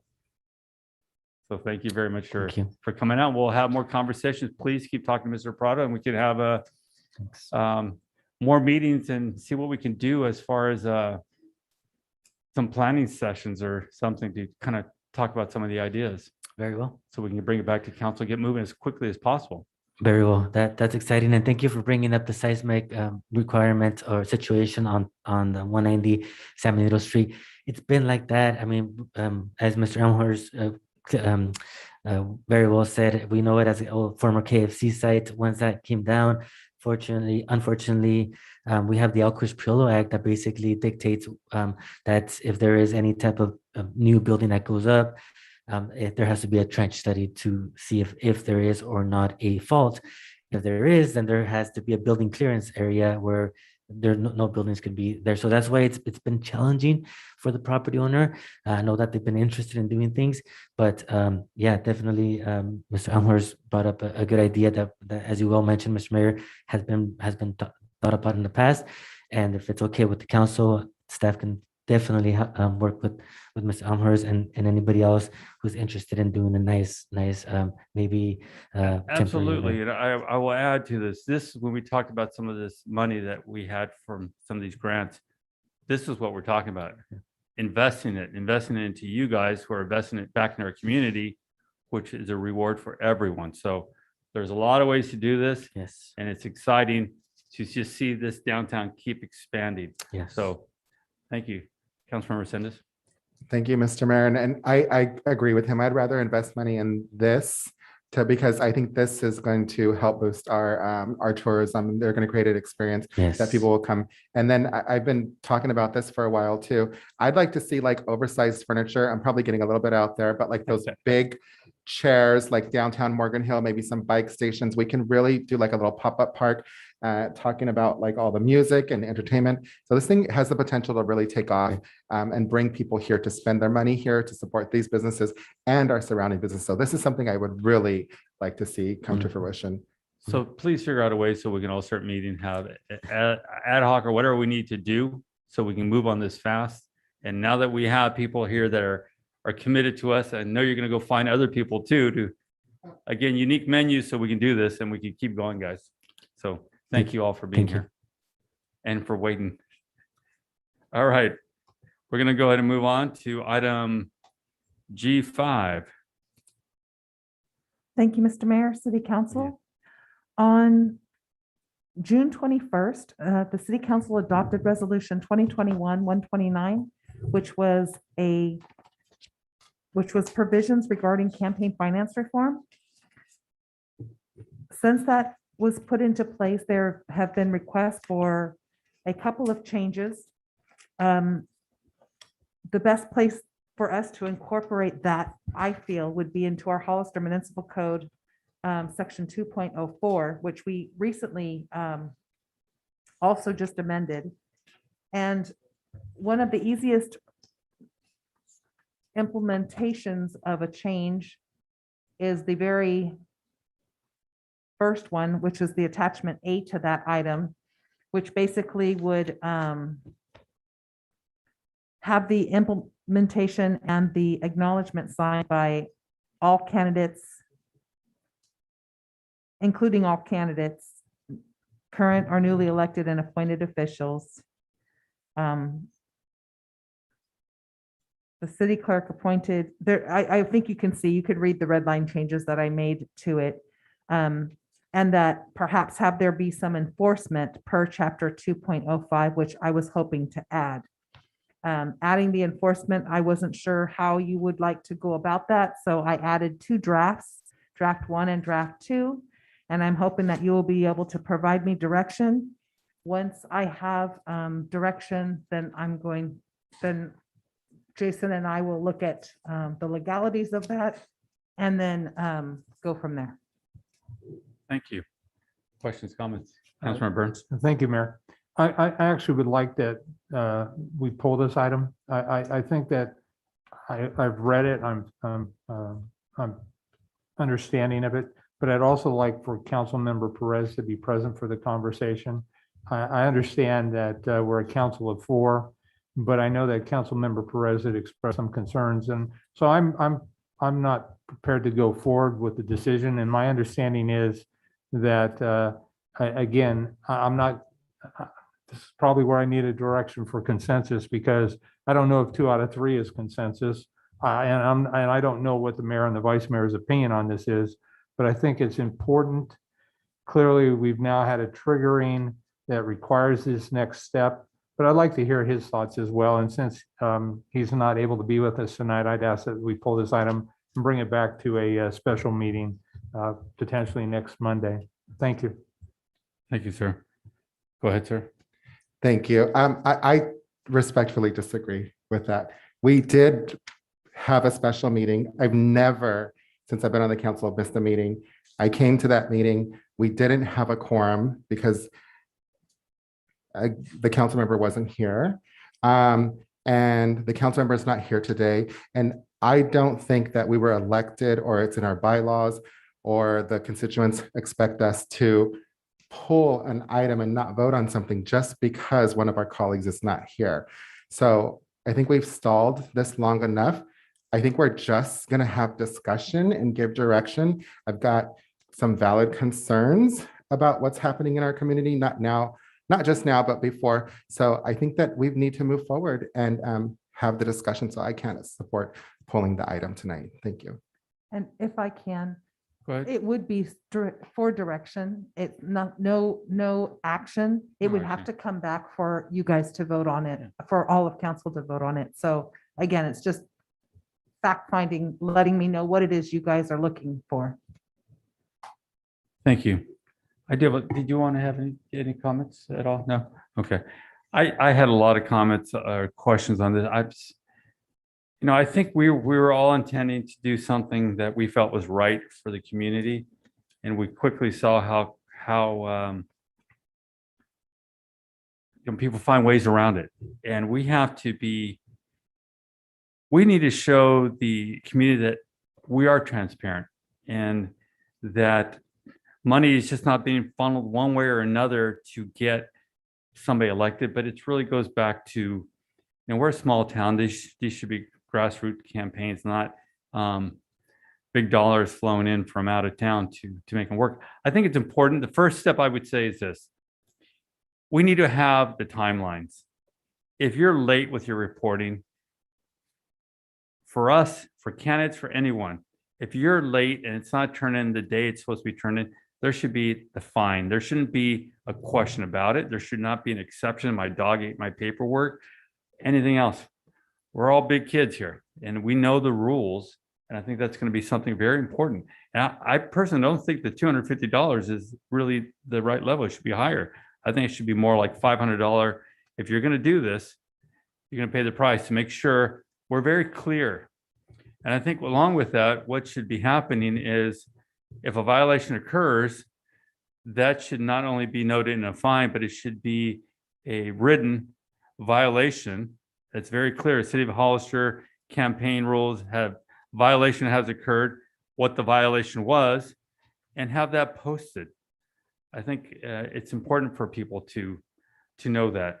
I think if somebody's going to violate the rules as far as funding, that should be a higher penalty. That should be upwards of the $1,000 penalty, because sometimes some of these people have so much money, it doesn't matter. And to them, it's a matter of, as long as you get the person elected, I don't really care. I'll eat the fine. Well, when it becomes a $1,000 fine, all of a sudden minds change a bit. It's like, whoa, I'm going to get fined for $1,000 for playing a game with this system.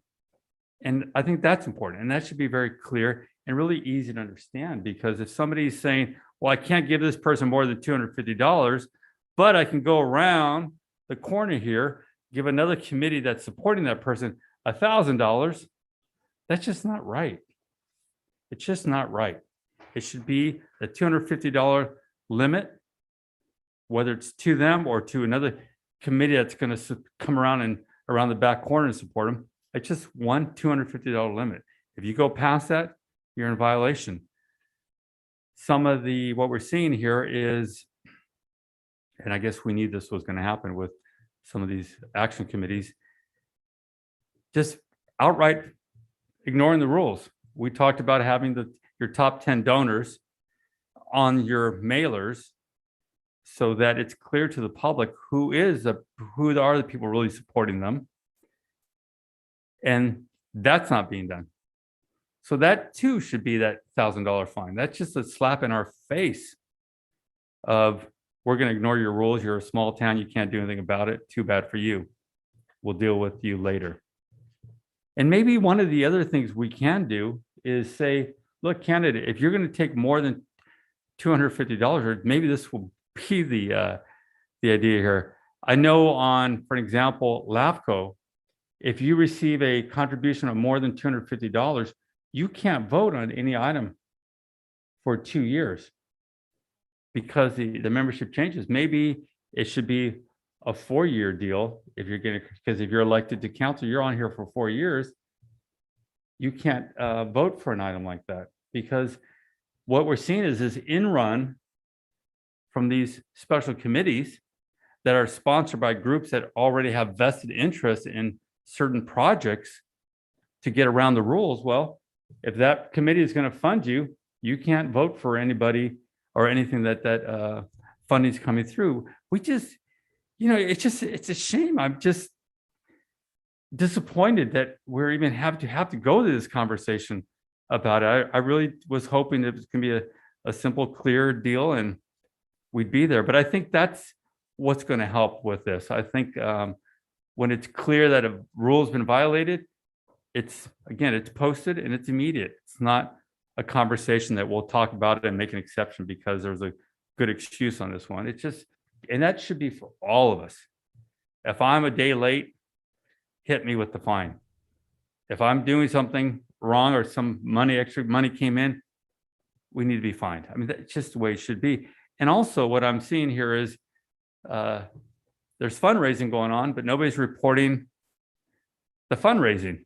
Everybody's just reporting the dollars that came in, but nobody's reporting the cost of that fundraiser being contributed by somebody else to put on that fundraiser. So those are important things in the real world of elections. And if you're running a federal campaign, you'd have to be reporting all those things. So I think if we're going to do it right, that's how we should be doing it, is have the number, have the immediate consequence, not where we're talking about, but it's just clear.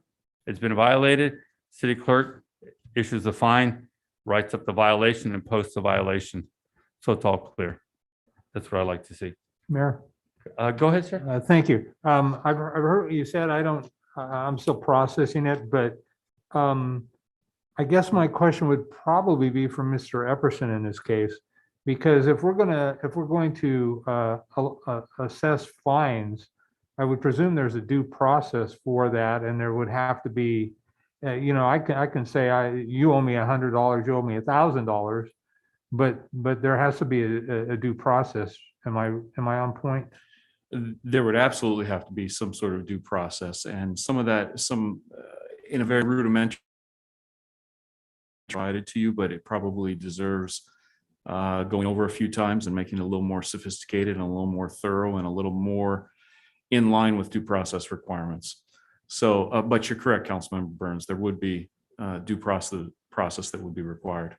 And, and one of the things I wasn't clear on, I thought I saw and read when I read the materials, talk about fines and penalties, but and I don't know if we're talking criminal or if we're talking civil or if we're talking administrative, but I think it would probably be best addressed in an administrative hearing process. But, I'm going to defer to the two of you, the clerk and the attorney, because I just don't see us gaining any leverage in a criminal court, and I don't really see suing somebody for this. And so, but I don't recall seeing anything that really talked about administratively. Did I miss that or? Well, I tend to agree with you, Councilmember Burns. Now, we will look at that and some different options for it, but most likely the fines would be dealt with administratively. And I would agree with you too, sir. Absolutely. I don't think it's something we're chasing somebody down for criminal action. It's just, hey, you can't do this here. And I guess the follow-up to that is, and we're talking about the campaign issue, but we've actually seen some conduct occasionally that hasn't been strong amongst ourselves. Yes, sir. And so if there was a real consequence and there was a due process in place, I think through a collection agency or a way to collect it if we had to, hopefully never have to go there. But I think that there is a need. Absolutely liked what the mayor said about a limitation on an elected candidate's ability to vote on specific issues that would be potentially influenced by somebody that contributed money to that candidate's campaign before they got elected. But again, I don't know how you actually enforce that. And so for me, that's, but I just don't know how we get from the conversation to the real life adaption of that. So thank you, Mayor, for the comments. Good comments. Go ahead, sir. Thank you. And I agree. I don't think this is something that we're going to solve overnight. I think we had good intentions again with this policy, but obviously there's things that we need to work on. And I do have faith that we will come together with some pretty fair solutions for not only ourselves, people that are going to be here in the future, and then the public. Yeah, I've got some concerns about the monetary fine. So basically what I would like just to ask staff to come back with is how do we enforce this? Just as was brought up by these gentlemen here. What are we going to have in place to enforce it? Whether it's a committee or a fine. So I think we need some options. And then what can we do to make things fair and transparent? And that way I really like to see everyday citizens up here. But I do think that we do have to have people from all walks of life and different backgrounds, obviously. But I think it's, we've talked about this. The reason we have this is because basically it's a way of getting around the democracy system, I think. And I do question people's integrity when they knowingly break the rules. And I just been up here before with certain situations, and I don't want to go back to that. I think that we need to keep things fair. People should be honest and they should do things with integrity. And the mayor and Councilmember Burns brought up a good point about recusal. I think that is a standard. If we have even a conversation, we're supposed to, make mention of that, but it doesn't always happen. So I'd like to include some language in there. And how do we enforce it? People will be watching, I think. We will be making sure that this is taken care of and that it's followed. But I do have some real problems in it. And again, the mayor brought up a good point. When you've got millionaires, or you have access to a PAC with millions of dollars in there, a $250 or $500 or $1,000 fine is nothing to essentially cheat your way to, quote unquote, potentially making your friends even more money, and I've got a real problem with that. Those are my concerns. I don't have all the answers, but I would like to see some options, and I'm not in a hurry to adopt anything either, because I think we need to do it the right way. Thank you. Thank you. And I do, Mr. Burns, I thank you for bringing it back up. Our own behavior, we need to find that way to make sure that we understand one warning or two, but that stops it. If not, we have to implement something because we just can't have the outbursts here. We can all agree to disagree and go home mad about it, but we can't be here screaming, yelling, or doing these other things. So I think if we can find a way to agree on that, and what who makes a call, I think it has to be very simple, very clear cut. So it's done. I think you're right as far as how do we collect, we'll see integrity right there.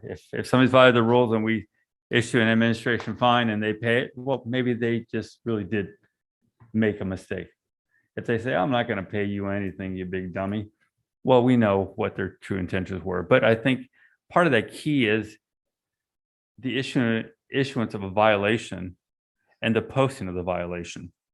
So that way it's very clear the public can see that violation right away, rather than, well, we'll debate it, 2 months down the road. Again, FPPC is very clear on their timelines, and all we're doing is adopting our set of rules that are the same type. If you violate the rules, there's a penalty there. And as long as we make it clear, simple to understand, which is the hard part of this whole thing, but I think we can get there. So I think we should have another discussion. I don't think, we're not making a decision tonight. We're just having a conversation. But I think maybe we need to have that special meeting to discuss this and spend more time kind of agreeing what those rules are, so we can implement them and then not have. Of course, there's always going to be somebody finding another way around them, and that's unfortunate. But I think at that point, the public will know there's an issue here. And again, I don't know if it just goes with the unprecedented times. I've just never, ever had, I've had one person be late, maybe two people be late. I've never had nobody make the deadline, ever. Yeah. Councilmember Resendez? Thank you, Mr. Mayor. And then I just wanted to also, I had this conversation with. If I can interrupt you for a quick second, sorry. We're over 10 o'clock. Is there a consensus to continue? Yes. Yes, thank you.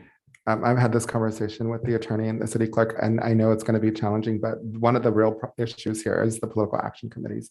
So if we can find find out what other committees are doing to deal with these issues, and what can we do to adopt it as well. So yeah, those are my thoughts. Thank you. Thank you. Thank you. Any other questions, comments? Do we have any speaker cards on this one? No speakers, Mr. Mayor? Okay.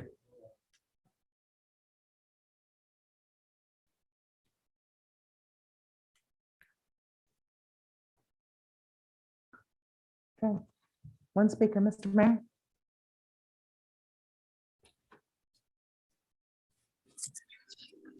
Hi, good evening, Carol Lenore, resident of Hollister.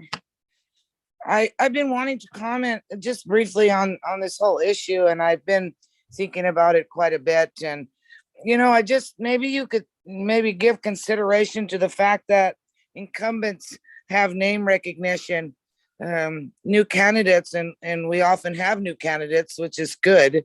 They tend to need a little more advertising, flyers, signs, mailers, ads, and they require funding.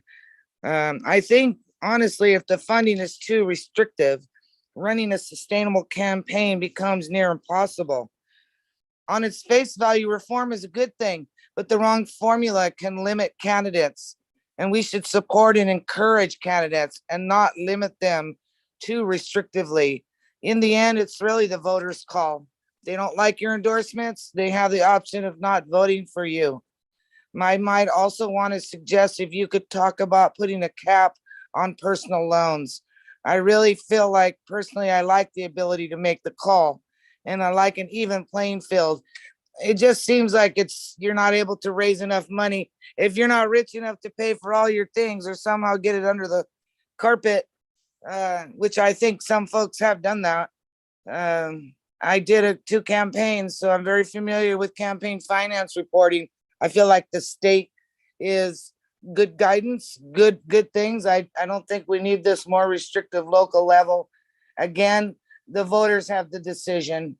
If they don't like your endorsements, they could just vote somewhere else. Your enforcement was definitely going to need to be strong. So if you're going to do your ordinance, you have to make sure the enforcement, and I know you know this, is you're able to do it. But again, I really would like to see my input, and I think the total amount is too low to run a campaign. You're just not going to be able to do it. So that's my comments and my input. Thank you very much. Thank you. I have no more speakers, There are no Mr. more Mayor. speakers? Okay, well, we'll try to, I think maybe have a special meeting or study session together, really hammer this out, because I think we're close. I think we are close. I think all of us are kind of disappointed with what happened. Change this in a way that will have an impact and will stop some of this. So I'm hoping that we can do that. Go ahead, sir. Maybe we can have it like on a weekend. We've talked about that, but this might be like an all-day thing. So I'm just perfectly my fine with thoughts. that. We can have a couple different items that we need to talk about and hammer it out. Okay, city manager. All right. HIJK, there's no business. Is there a motion to adjourn? So moved. There's a motion. You don't want to go? Is there a second? You don't want to go either? What's going on here? Second. There's a second. This has happened Motion before. second, all in favor? Aye. Aye. Is it because we're leaving too early?